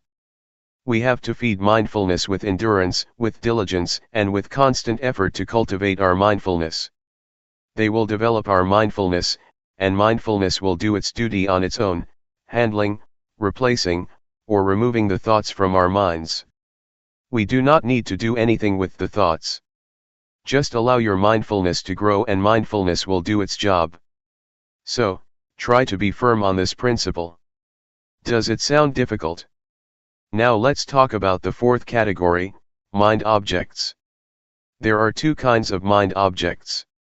One belongs to the realm of wholesomeness, and the other, unwholesomeness. Wholesomeness will enable us to be skillful, to be wise, and to be intelligent. It keeps our minds normal, stable, and unmoved by pleasure or pain. The unwholesomeness mind object, the second kind of mind object, always brings trouble to us. It creates a lot of suffering, and it turns one's mind to hell, to be animal-like, or to be a ghost. So, this is what we should be aware of. If we understand these four aspects of reality, body, feeling, thoughts, and mind objects, we have already covered all aspects of a human being, and our study is completed. So try to be familiar with these four realms of our lives, and learn to cultivate awareness of body and mind, of thought and of mind objects. Once we finish such study, our minds will become the noble life, the life that is harmful neither to ourselves nor to other people. It is called noble. Noble means harmless. Do not become stuck in doubt, in uncertainty. I can assure you that all kinds of sufferings, defilement, and unwholesomeness are born out of our ignorance of the nature of body and mind, and strengthened by it. Once we have attained insight into body, feeling, mind, and mind objects, these four aspects, our lives should be liberated. What I have learned, and have not learned much, I learned about these four aspects of life or reality. And, Luangpor Teean did not teach much, he only taught these. Once I understand these, I no longer need the master. I no longer search for or seek any master. My study has been finished, my search finished, and now I do not need master anymore. Now I have no fear at all. I have confidence in myself because I do not teach for fame, for wealth, for material gain, or for any reward. I just want to help people to understand themselves, and to realize the truth. What I have said are just words, but it is not what I have memorized from any texts. I have not much learning, but what I share with you is from my direct experience, from my own realizations. That is why I am confident speaking and sharing with you. That is all. Please regard all of us as brothers and sisters. The Buddha is the father, Dhamma is the mother, and Sangha is the brothers and sisters. Question: how does one know it is time for him to tackle with thoughts? Answer: you are ready to see the thoughts once you can know a thought, when a thought arises and you are aware of it, and you are not dragged by thoughts. If you are still being dragged by thoughts, leave them behind and just pay attention to body and feeling. It is like learning a language. In the beginning, we have to learn from a teacher, and the teacher has to start from A, B, C, D. A, B, C, D, or the language, is still something out there, but once we internalize it, we become one with the language, and we are skillful enough to use the language. The same is true of the practice. We need to practice until we become confident enough that it becomes our habit. When a thought arises, you are immediately aware of it, and can handle it properly. The more we are confident, the more we are able to handle or to control our minds. Finally, awareness will lead us out of suffering. If we still become lost in our thoughts and are still moved by them, still get happy or suffer because of them, it is not time yet. Anyway, for beginners, the first step of practice is not to keep knowing the thoughts. Please be aware of the body first. Once you are competent enough, it is okay to go ahead to the next step of mental awareness. Question: how do you get rid of drowsiness during the practice? Answer: it is natural to get drowsy. Everybody has to face this problem and overcome it. Otherwise, it will become an obstacle to the progress of meditation. Drowsiness is caused by the laziness of your mind. We should activate it. Try to give our mind a job to do. Pay attention to external things, so that it becomes activated again, or change your posture, or feel the vibration of your body. When I started the practice, I kept a bucket of water near me. When I felt drowsy, I used the water to wake me up. When it didn't work, I just put my head into the bucket to wake myself up. Do not close your eyes. Do not yawn, close your mouth and resist yawning. Make your movements stronger, smile, refresh yourself, and feel confident and courageous. Defeat it and subdue it. There are 5 hindrances that obstruct us from making progress in our spiritual activities. The first one is drowsiness, the second is restlessness or agitation, the third is doubt, the fourth is sensual desire, and the last is ill will or hatred. Drowsiness is like indolence, restlessness is like mischief, naughty, or stubborn, doubt has a nature of no self-determination or no resolution. These are the 3 dominant qualities of the mind during our progress. What the Buddha said is already in ourselves. He taught our reality. Question: on the conventional level, we have a saying, follow your heart, not your mind. Answer: it is the wholesomeness in our mind and in our hearts that tell us what we should do. We should transform anger to compassion, suffering to happiness, and agitation to peacefulness. It is wisdom that tells us what to do. If we know this is good or this is bad, if we know this is harmful or this is not, we do what is good and unharmful. I do not know whether you call it heart or mind. Just follow it. Question: just follow it and act on it? So it will not create any cause and effect? Answer: oh, sure, if it is a good cause, if one is mindful, if it is not harmful to oneself and others, it is a good karma. If it is harmful to oneself and to others, that is a bad karma, a bad deed. Question: should we just follow the middle path, if we are not sure whether it is a good cause or not? Just sort of ignore it and not act upon it? Answer: don't worry whether it is from mind or from heart. If you know it is harmful, avoid it. If it is good, act on it. We do not know, and we do not have such an expression in Thai, at least not one that is popular among the Buddhist monks. We often follow the heart and create a lot of problems. It is a different cultural orientation. Question: how does mindfulness work? Answer: you will realize it after you see it very often. You will realize, oh, it is like this. It is a matter of how frequently you see it. Avoid thinking, analyzing, or reasoning. Watch your body until your mindfulness is developed enough, and your mindfulness will be like a fire alarm, a smoke detector. The smoke detector never watches or keeps looking for smoke, but once it detects even a small amount of smoke, the alarm goes off. Mindfulness is like that. You will be aware of even a small portion of thought that arises automatically, without intention. So allow mindfulness to work on its own, do not order it or command it.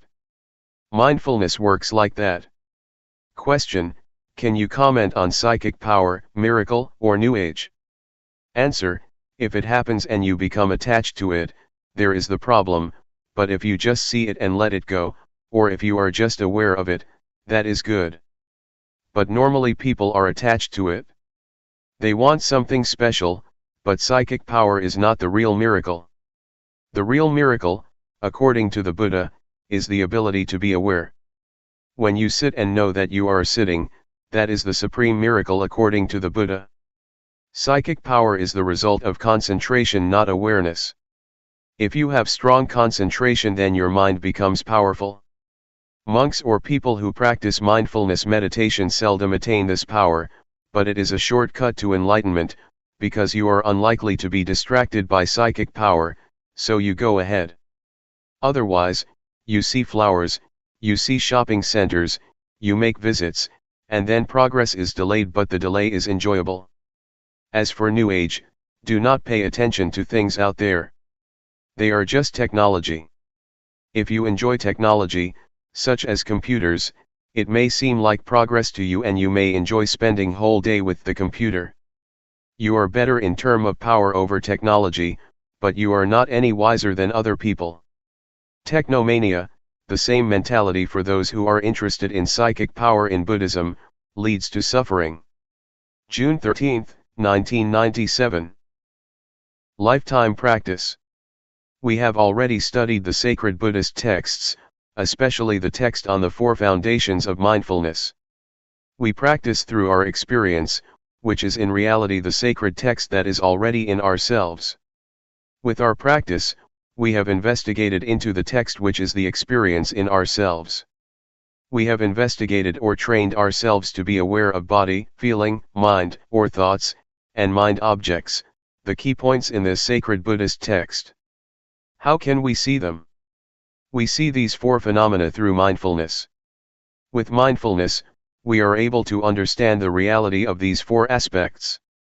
We have to cultivate mindfulness or awareness in order to see these four aspects of reality, otherwise, we cannot have understanding. We cannot know body, feeling, thoughts, and mind objects with intellect, nor through reasoning or analytical mind. The only way is to realize, to experience ourselves, then the realization will arise. We have explored the realms of the body, feelings, mind, and mind objects. In fact, there are many details in the realms of body, feeling, thoughts, and mind objects. The more we practice, the more we experience the reality of these four realms, the more we are familiar with the sacred Buddhist text. Keep trying. Keep practicing, so that you will be familiar with awareness, and gain an understanding of the nature of body and mind, of the condition of body, and of the activities of body and mind. You will achieve insight into body and mind, and will have a thorough understanding of body and mind. If you reach that point, you will have already finished the study of this text, this sutra, and you will be able to handle feelings properly. Feelings are everywhere, but I would like you to be stable like stones. Stones are here, stones are there, stones are everywhere, in Thailand, and in America. Stones are the symbol of stability, of constancy, of normality. So, if you handle feelings properly, and know not to be moved by whatever feeling it may be, or whatever feeling you may experience, your mind will be normal and constant, not getting high or low because of feelings, pleasant or unpleasant. If we do not know the nature of feelings clearly, we are going to be their servants. We will run after feelings, struggles for pleasant feelings and run away from unpleasant ones.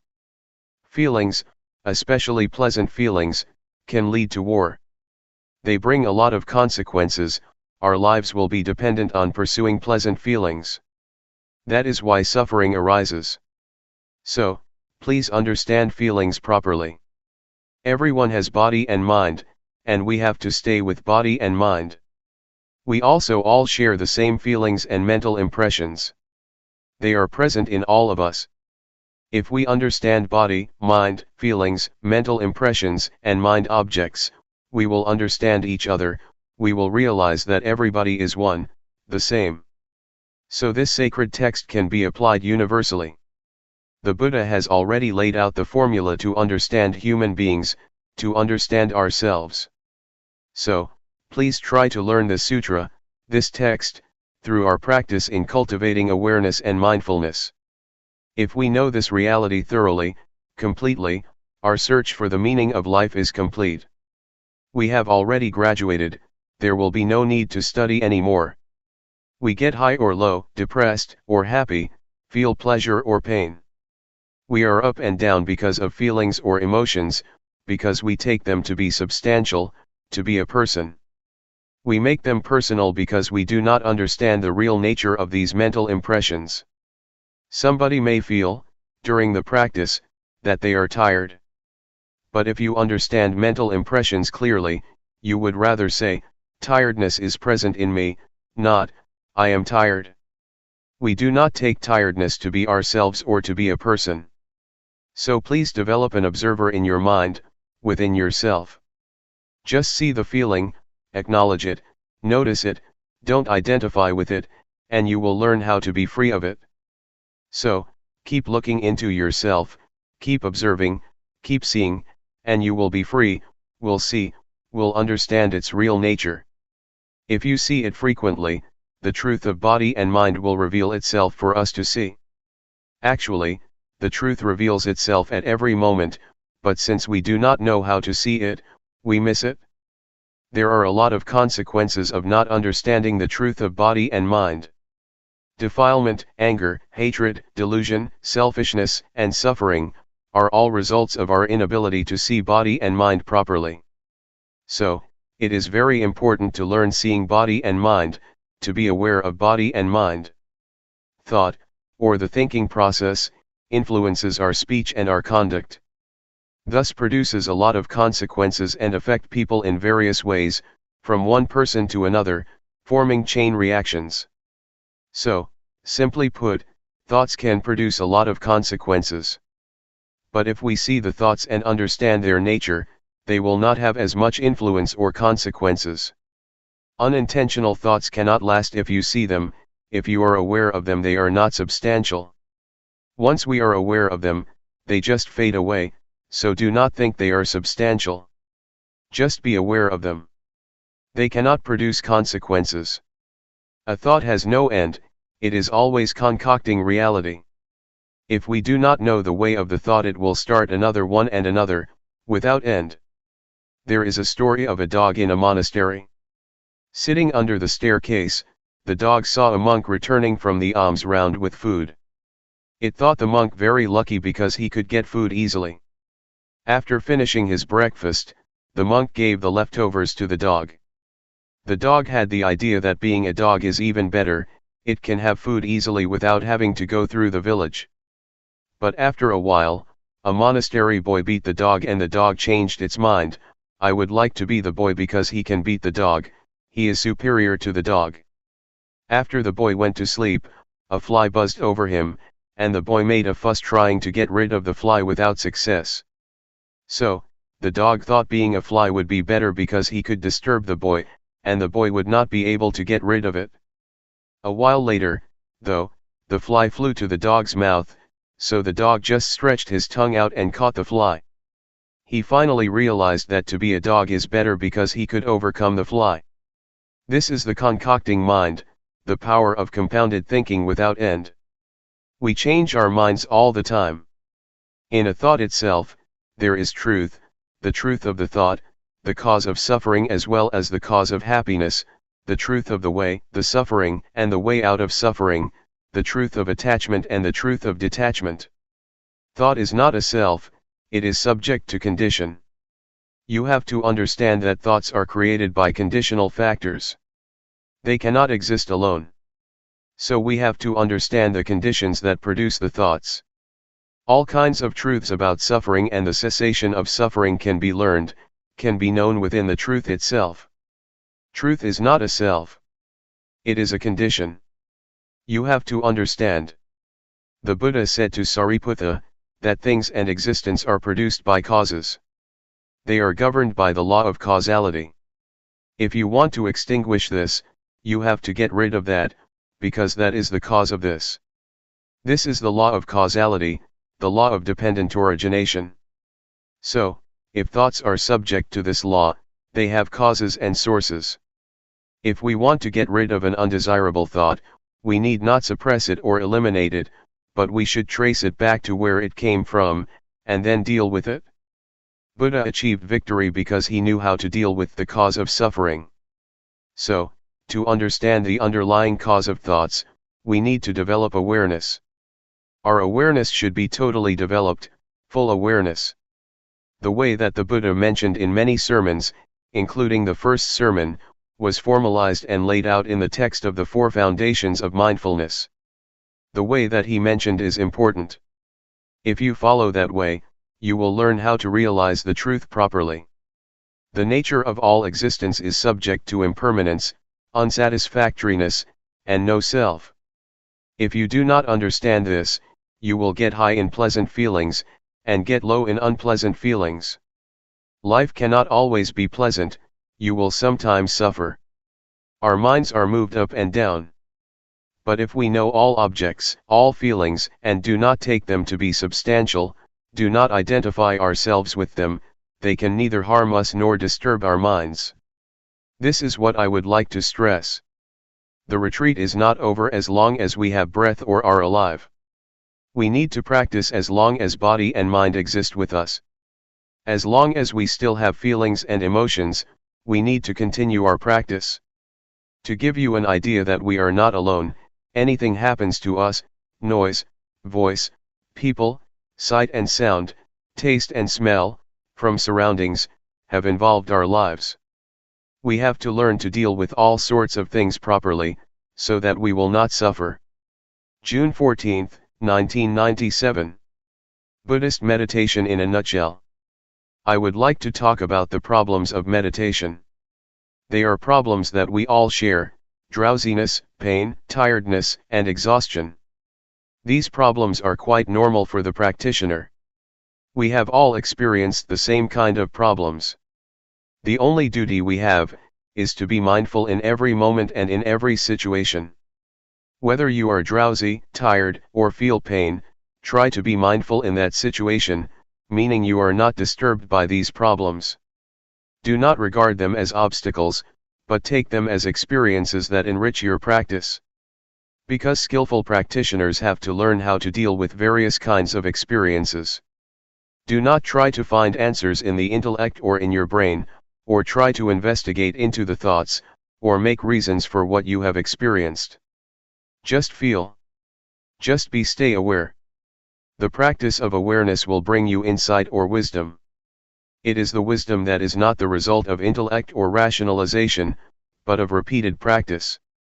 This kind of wisdom enables you to understand the nature of reality. And the practitioner who concentrates on this kind of practice, will obtain wisdom in return. This is what we call wisdom resulting from practice, not from intellect or from memorization. There are 4 kinds of objects that you should be aware of. The first is the body. The second is the feeling or sensation: coldness, heat, happiness, suffering. These are all in the realm of sensation. The third is thoughts, and the 4th kind of object is what we call mind objects. Mind objects mean the states of the mind or mental qualities. They include 5 hindrances: sensual desire, ill will, sloth, anxiety and doubt, and 7 factors of enlightenment: mindfulness, truth investigation, effort, zest, calmness, concentration and equanimity. Be it a wholesome or unwholesome object, just be aware of it. So train yourself to be aware of these four objects over and over. If you are not mindful, the body will bring you suffering and a lot of problems, feelings will create a lot of problems for you, as will thoughts and mind objects. So, it is crucial for us to be mindful with respect to body, feelings, mind, and the mind object. And this will give you insight. The more you are aware, the closer you are to insight. That is why we call this practice insight meditation, the meditation that brings you insight. The first level of the enlightened one is called Sotapanna. It means one who has entered the stream of enlightenment. The first level of the enlightened one is one who is free from or lets go of the first three fetters. The first one is a false view of person or false view of self. It means the view that this body belongs to me. This body is me, this body is myself. You take this body as me or mine, or take me as being in the body, or take body as being in myself. You take this body as substantial. But, if you attain insight into body and mind from this method of meditation, you can liberate yourself from this false view of self. The second fetter is uncertainty, skeptical doubt. Once you have realized the true nature of body and mind, you achieve insight or wisdom and you have no doubts about the practice or about the proper way of meditating. The third fetter is attachment to form, to rituals, to legalities, or to the rules. This practice is good, is correct, that practice is not good, not correct. This rule is okay, that rule is not okay. This etiquette is good, that etiquette is bad. These are what we call attachment to the rules and rituals. If we see the true nature of all things clearly and achieve insight of the true nature of all things, we will be able to go beyond this concept of right or wrong. The objective of insight meditation is not to gain psychic power of telepathy, to penetrate anyone's mind, to fly in the air, or to go underground. Those are not the objects of meditation. The objective of Buddhist meditation is to have total awareness of body, of feelings, of mind, and of mind objects. Such awareness will give rise to insight. The first step of insight is the insight into body and mind.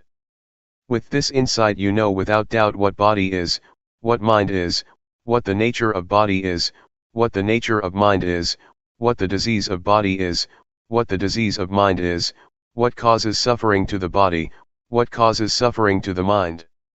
This is the insight into body and mind. And once you achieve this insight, your practice will go on to the next step of the practice, learning to be aware of thoughts. In the beginning, as I suggested a few days ago, you should just be aware of your body. Do not mind your thoughts. Just leave whatever thoughts arise behind. But once you get insight into body and mind, you have to practice the second stage of being aware of your thoughts. Yet, to be aware of your thoughts does not mean that you have to investigate them. Just see them, register them, and then turn your attention to the practice of body movement. Do not bargain or negotiate with your thoughts, not try to find the motive or reason behind them, do not ask yourself why you have such thoughts, why your thoughts are unwholesome. Not at all. Just be aware of them and come back to the practice. From this second step of practice, another kind of insight will take place. With this insight, you can go straight. The truth will reveal itself and you will see things clearly without using analytical thinking. You just see it and understand it. So, it is as if you go straight without interruption. Once you achieve a certain kind of insight, you will be able to look back and see what you have already passed. I would compare it with my walk here from the pond. I just go straight from the pond to this hall, and when I turn back I can clearly see everything that I have passed. This is the state of the mind that gets you insight. Is it difficult to understand? This practice which develops mindfulness, is the practice that includes all kinds of training. In Buddhism we have three kinds of training, we call it threefold training, training in higher morality, training in higher concentration, training in higher wisdom. With this practice you will go through the threefold training, because with mindfulness you observe morality, mindfulness also gives rise to concentration, and later wisdom arises from the practice. Once you achieve the insight that I mentioned, you will have no doubts about evil or goodness, and you will have no doubt about religion, what Buddhism is. You will have no doubts because it is clear to you, and there is no need to ask yourself what you have achieved. It is as if you take breakfast or lunch. Once you are full, you know you are full. You do not need more food. It is a realization nobody needs to confirm for you. You can confirm it for yourself. It is all right or good for you to experience drowsiness, frustration, and anxiety, because they help you learn. They come for you to see them, and the more you see them the more you will understand, just as the more often I see you the more I know you. I cannot mistake anybody for you. Once these mental qualities appear to you, do not be lost in them. Try to see them, do not identify with them, but see them, observe them. And the more you see them, the less likely they are to disturb you.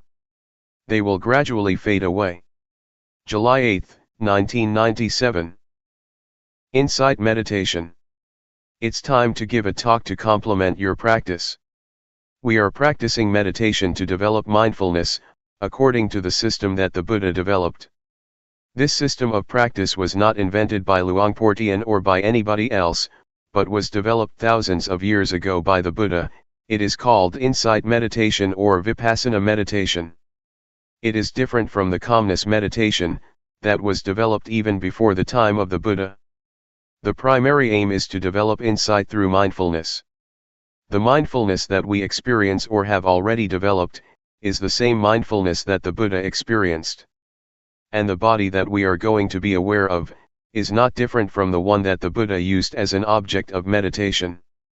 The feelings or the sensations that we need to be aware of are also the same that the Buddha meditated on. And all the hindrances that we encounter, be it anxiety, uncertainty, indolence, anger or sensual desire, are also the same that the Buddha faced and overcame.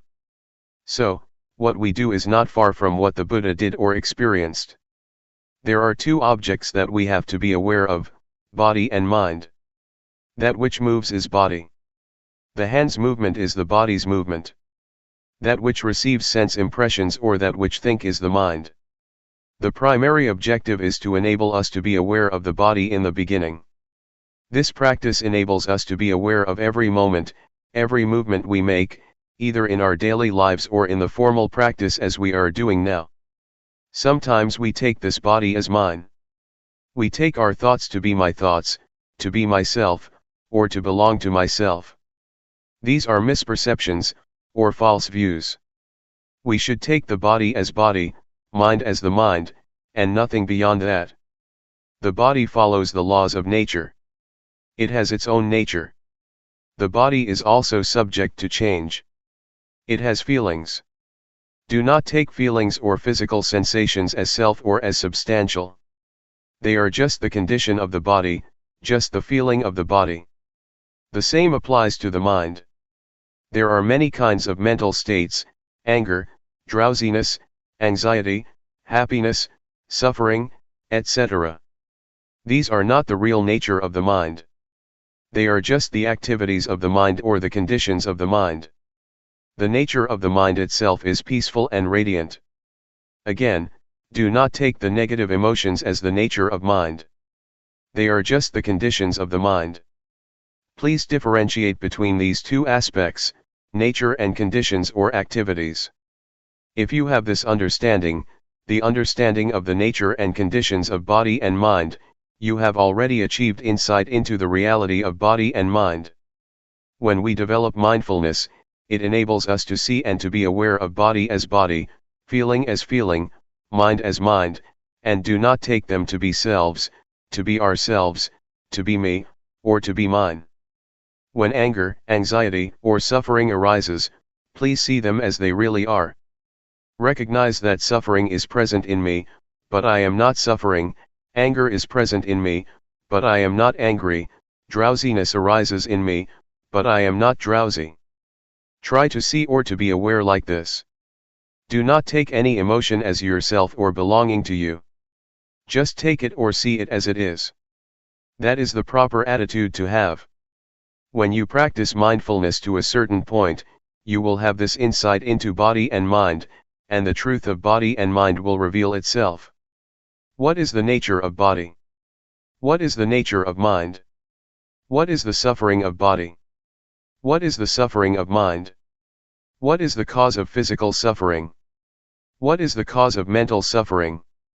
These are the truths that will reveal themselves when you attain a certain level of insight, and these will reduce your suffering. You have to look. You have to be aware. Then, insight will occur. If you are lost in thoughts or emotions, you cannot see, cannot understand the nature of mind. If you take this body as self or as belonging to you, you will not be able to understand the real nature of your body. So please keep knowing, and being aware of whatever happens to your mind and body. Do not identify yourself with thoughts, feelings, or emotions. Just see them.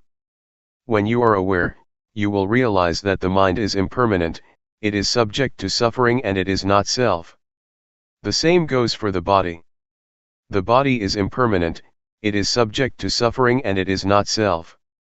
These are the insights, the results of awareness. Can you understand? The noise disturbs us, but sound is just sound. Do not bother with it. Don't be disturbed by noise. Just accept it. That's the way it is.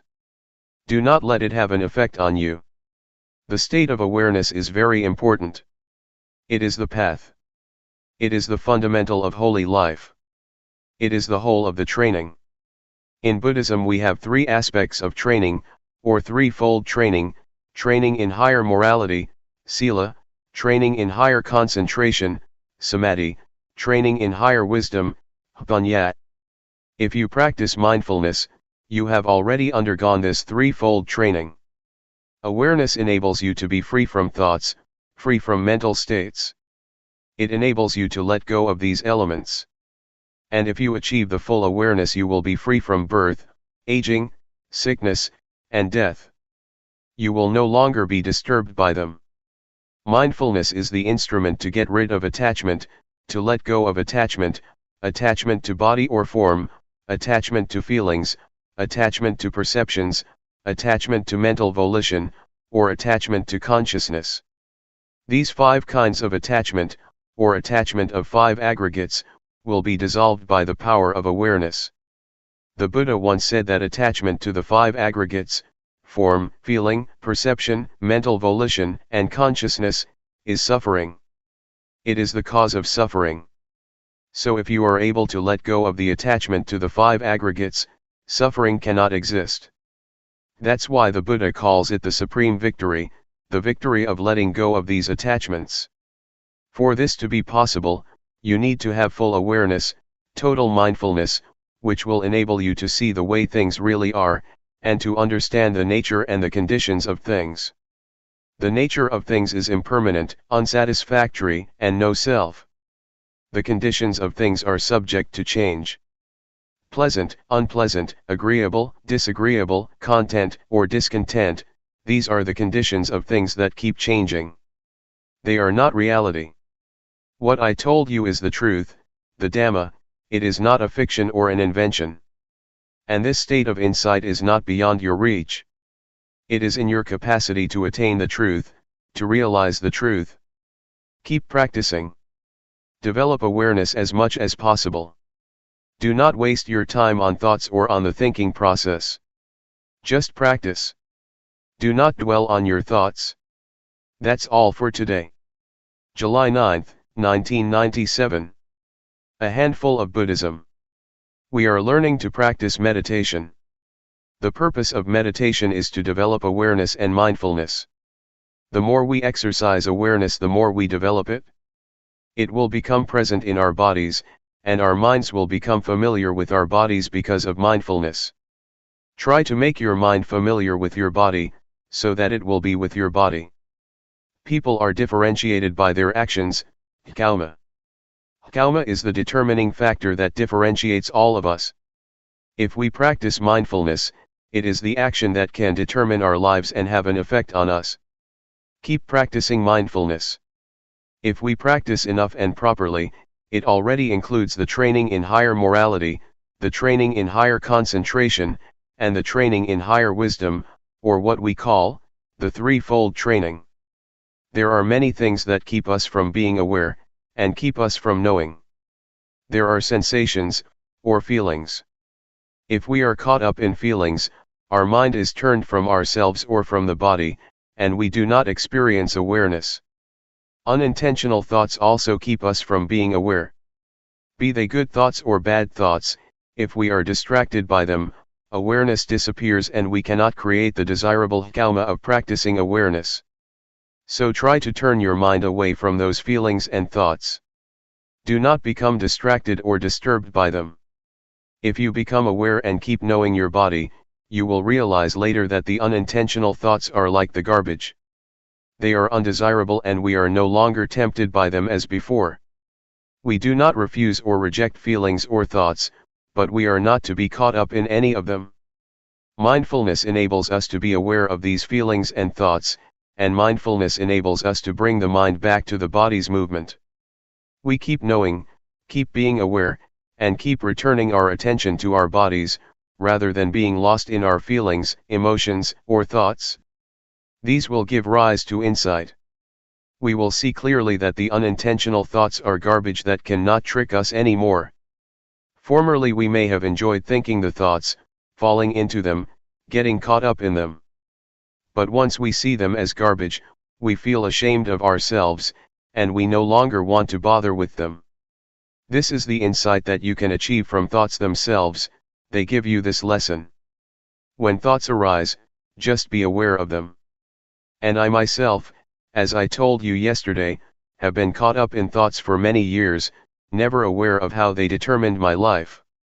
But one day I was suddenly aware, I suddenly understood. I suddenly bumped into a thought, saw it face to face, and finally overcame it. My thoughts could not tempt me or trick me anymore. This was the decisive victory. Before that, I was the slave of my thoughts which concocted greed, hatred, and delusion. With thoughts, greed, hatred, and delusion arise. A lot of thoughts become the consequence of those defilements. Once I understood and saw the thought clearly, I became its master. The thoughts cannot be my master anymore. This is the insight, the result of accumulated awareness. The four categories, body, feelings, mind or thoughts, and mind objects, keep coming into our lives. We experience all of them. During practice, they keep coming, keep arising, and keep disturbing our minds. We do not know how to deal with them because we do not have enough mindfulness. But if our mindfulness is strong enough, they just come for us to learn and see their nature clearly, to see that they are temporary states of mind. There are two kinds of nature, the nature of body and mind, and the conditional state of body and mind. These are the two aspects of body and mind that we can realize, that we can understand.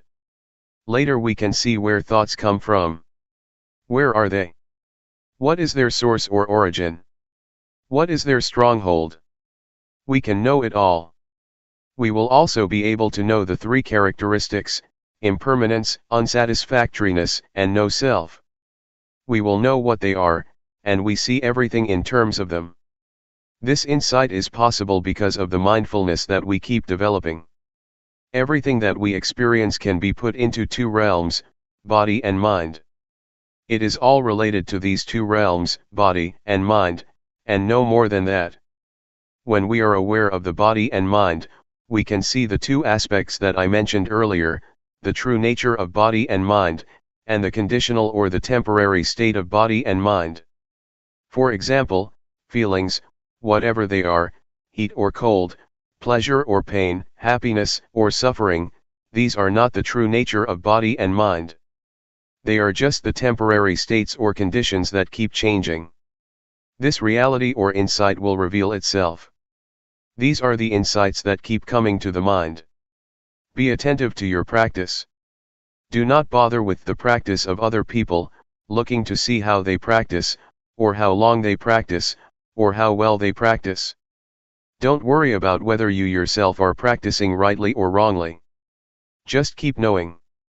Just maintain awareness. Just stay mindful. All your problems will be solved on their own. After you have progressed to a certain extent, you will find that many problems just disappear on their own, like drowsiness or scattered thoughts, etc. Mindfulness is the only fundamental of the practice. Just stay firm with mindfulness or awareness. There is no more than that. With mindfulness, the factors in codependent origination can come to their end. When you have contact with the world and have feelings, they will not produce defilement or any consequences. They just stop there if you have mindfulness. But if you do not have mindfulness, they will produce other factors. So just let the progress of codependent origination stop at the stage of feeling, and there will be nothing more. Once insight into body and mind arises, delusions appear, and the truth will reveal itself. After you have insight into body and mind, another insight will result, the understanding of conventional reality and the ultimate truth. With that, greed, hatred and delusion are reduced. You achieve insight into the three common characteristics of impermanence, unsatisfactoriness, and no self. Again, this will reduce greed, hatred, and delusion dramatically. These are the results of the practice. They are the insights that will occur on their own. That's why I always say that the practice of mindfulness is the perfect formula of meditation. It is perfect in every step, every stage of the practice. There is no more than that. All virtues, all teachings are included in the practice of mindfulness. Be it training in higher morality, training in higher concentration, training in higher wisdom, compassion, loving kindness, generosity, endurance, etc. These are all virtues that you have already practiced through mindfulness meditation. In fact, the key teachings or the key virtues, according to Buddhism, are just a few, just a handful. July 11, 1997. Letting go. What we are doing now is following our Master, the Supreme Master, the Buddha, who developed this meditation a long time ago. He used his body and mind as the text or scripture for studying the Dhamma through cultivating awareness of the body and mind. Apart from the body, we should also be aware of feelings, thoughts, and mind objects.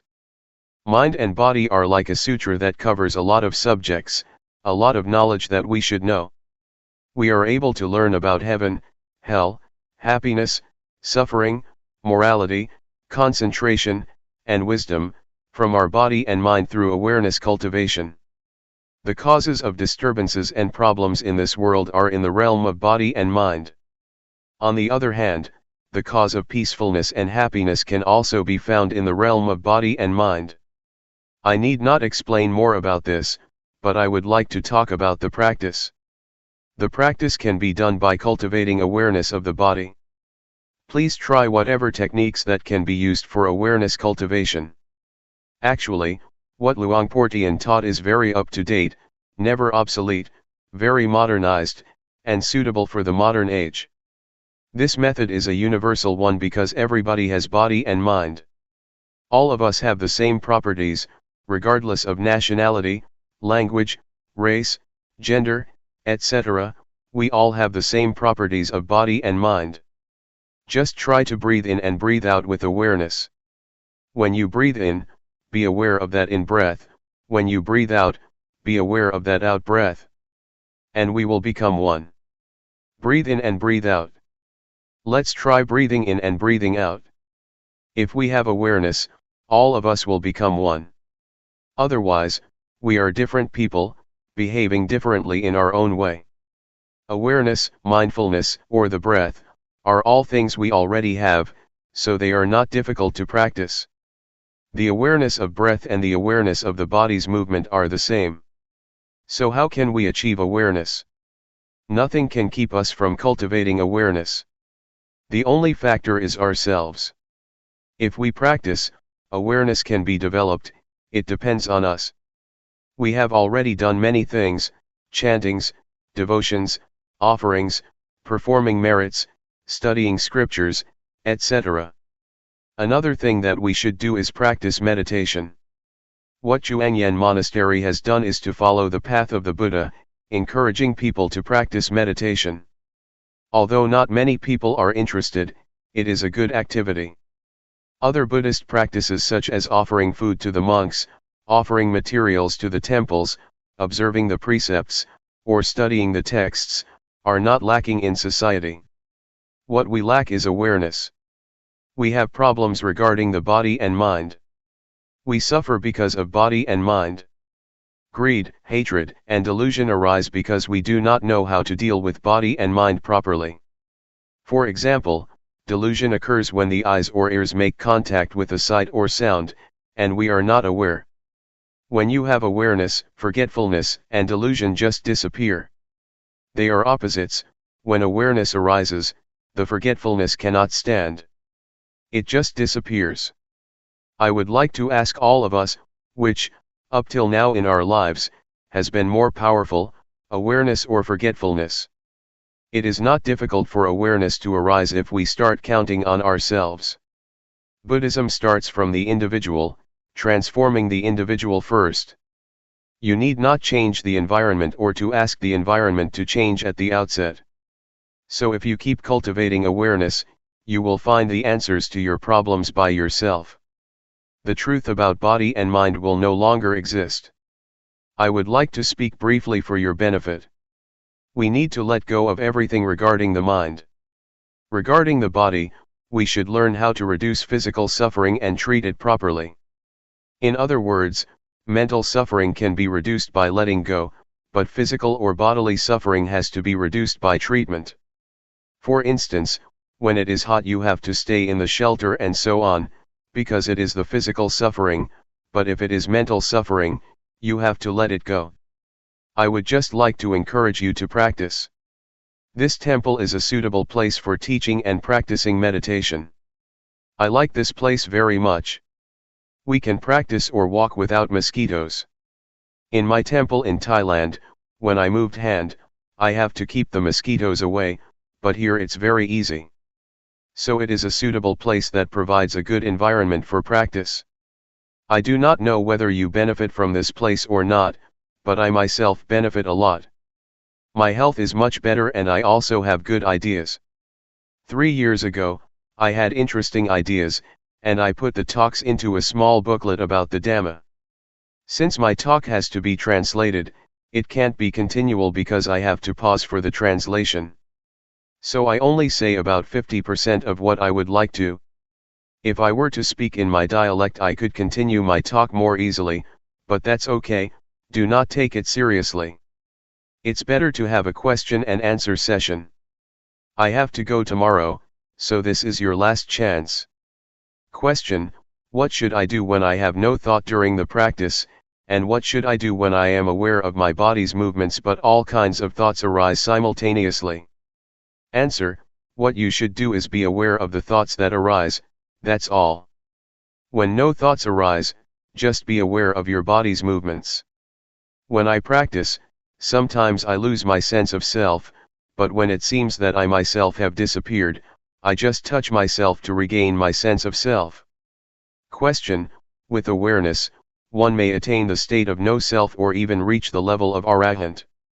Is the eradication of the 10 fetters that an arahant should achieve, before he reaches enlightenment also possible through awareness? Answer: awareness gives rise to higher morality, higher concentration, and higher wisdom. So, the threefold training is already incorporated in the act of awareness.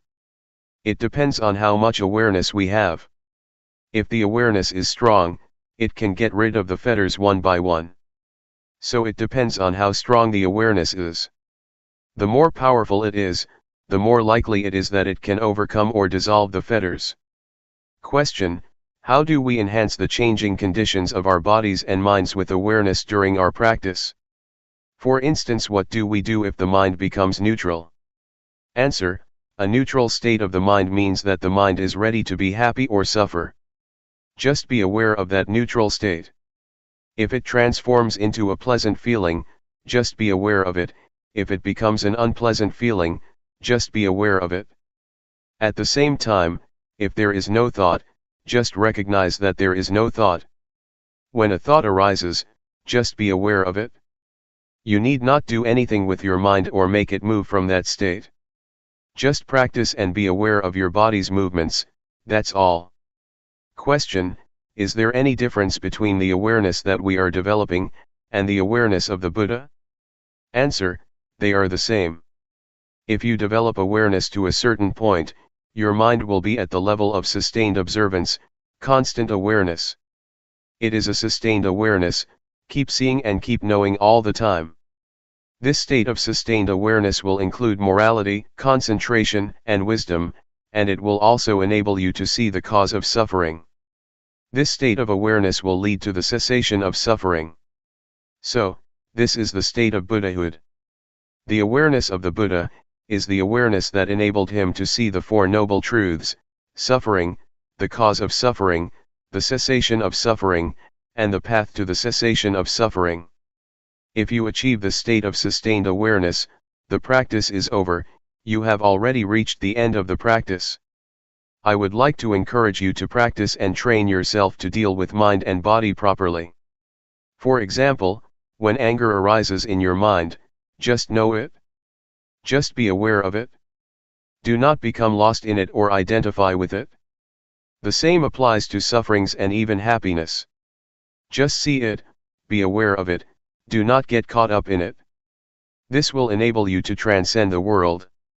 You will still live in the world and interact with people, but you will be above the influence of the world. Question: is it alright to use wisdom to penetrate greed that comes on very strong and repeatedly, instead of just being aware of it as Luangpor suggested? Answer: it is alright for you to penetrate it like that. In fact, awareness itself can be transformed into an act of penetration. If you penetrate, you can see how impermanent, unsatisfactory, and selfless greed is. Yes, it is alright. Greed is the desire to have more. If you work and get $7 an hour, you want more, $10 or $15. That is greed. But if you work and get money in return, say $7, and just concentrate on the work you do, that is not greed. Greed is a desire that arises in the mind, not the act of working to earn your living. July 12, 1997. An outline of the insight. I am just repeating an old story, because this is the old path that the Buddha walked a long time ago. It is the single path, the supreme path, that we should walk for our well-being. That which finds the path is mindfulness. Mindfulness will tell you the right path. It is the mental eye that sheds light for you while you are traveling on the path, and it will tell you whether you are walking on the right path. In fact, mindfulness is not out of the realm of body and mind. The more we are aware, the more we are able to understand the body and mind. After we are aware of the body and mind over and over, we will have insight into them. Previously, you took body and mind as yourself, as belonging to you, but once you have insight into body and mind, you see them as they really are. We use mindfulness or awareness as the eyes for us, to look into the body and mind, and the truth will manifest itself. This will enable us to understand the nature of body and mind, to see and understand why the body and mind do good or bad, to understand the sickness or the suffering of body and mind, and to see the conditions or the factors that give rise to these sufferings. It also enables us to understand the activities, the temporary state or conditions, of body and mind. These truths will manifest themselves to us. Insights occurs to us like a door that is opened. Once it is opened, we can look and see inside, and everything inside is clear to us. So, when we have insight into body and mind, the truth of body and mind will be apparent. We will see the sufferings of body and mind, and we are interested to see what else come after them. We keep seeing, and keep knowing the truth regarding body and mind, step by step. The truth just goes, and we just follow it as it opens or manifests itself to us one by one. It is like when we study and have an understanding of the subject, the understanding keeps increasing because one leads to another. Insight is like that, it expresses or manifests itself, and we just follow it. Our body is not ours. It is beyond our control, nobody can control it, and no one can be its master. It just goes on its natural way, we cannot control it. And you will see clearly if you look closely. You will be aware that feelings and sensations are constantly arising. There are feelings and sensations at every moment. Please do not think that feelings just happen when you feel tired or exhausted. They occur all the time and happen every moment. They arise and cease, continually. The continuity of sensation is like a flow. In fact, we have already suffered enough from this continuity. Moreover, we still bring other sufferings into our minds. We suffer when we are subject to old age, sickness, or death, when we experience the undesirable, when we depart from the desirable or beloved ones, or when we cannot fulfill our wishes or cannot reach our expectation. These are all conditions of life that we grasp because of our ignorance, which gives rise to more suffering. But once we know the truth, the reality, these phenomena cannot affect us. Once we know, we just let go. The knowledge which results from meditation is not just knowledge because it also transforms our lives. When we look into it, we realize the truth that is inherent in body and mind. And it just manifests itself. When the truth of body and mind is realized, our minds are transformed and our perceptions changed. When you see suffering, it manifests its reality, its nature. So, once we are aware of it, suffering is transformed into happiness, and ignorance is transformed into wisdom. Furthermore, we will understand the truth of goodness and religion. What is religion? What is the teaching? What is the truth? These are the insights we will have at this stage of practice.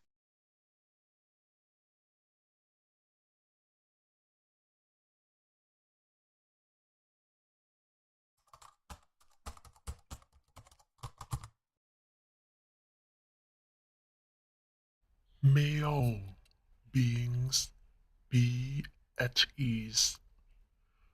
Whatever living beings there may be,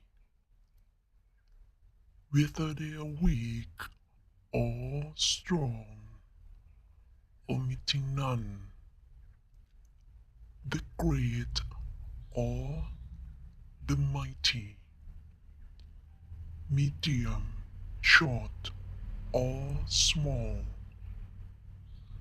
the seen and the unseen, those living near and far away, those born and to be born. May all beings be at ease.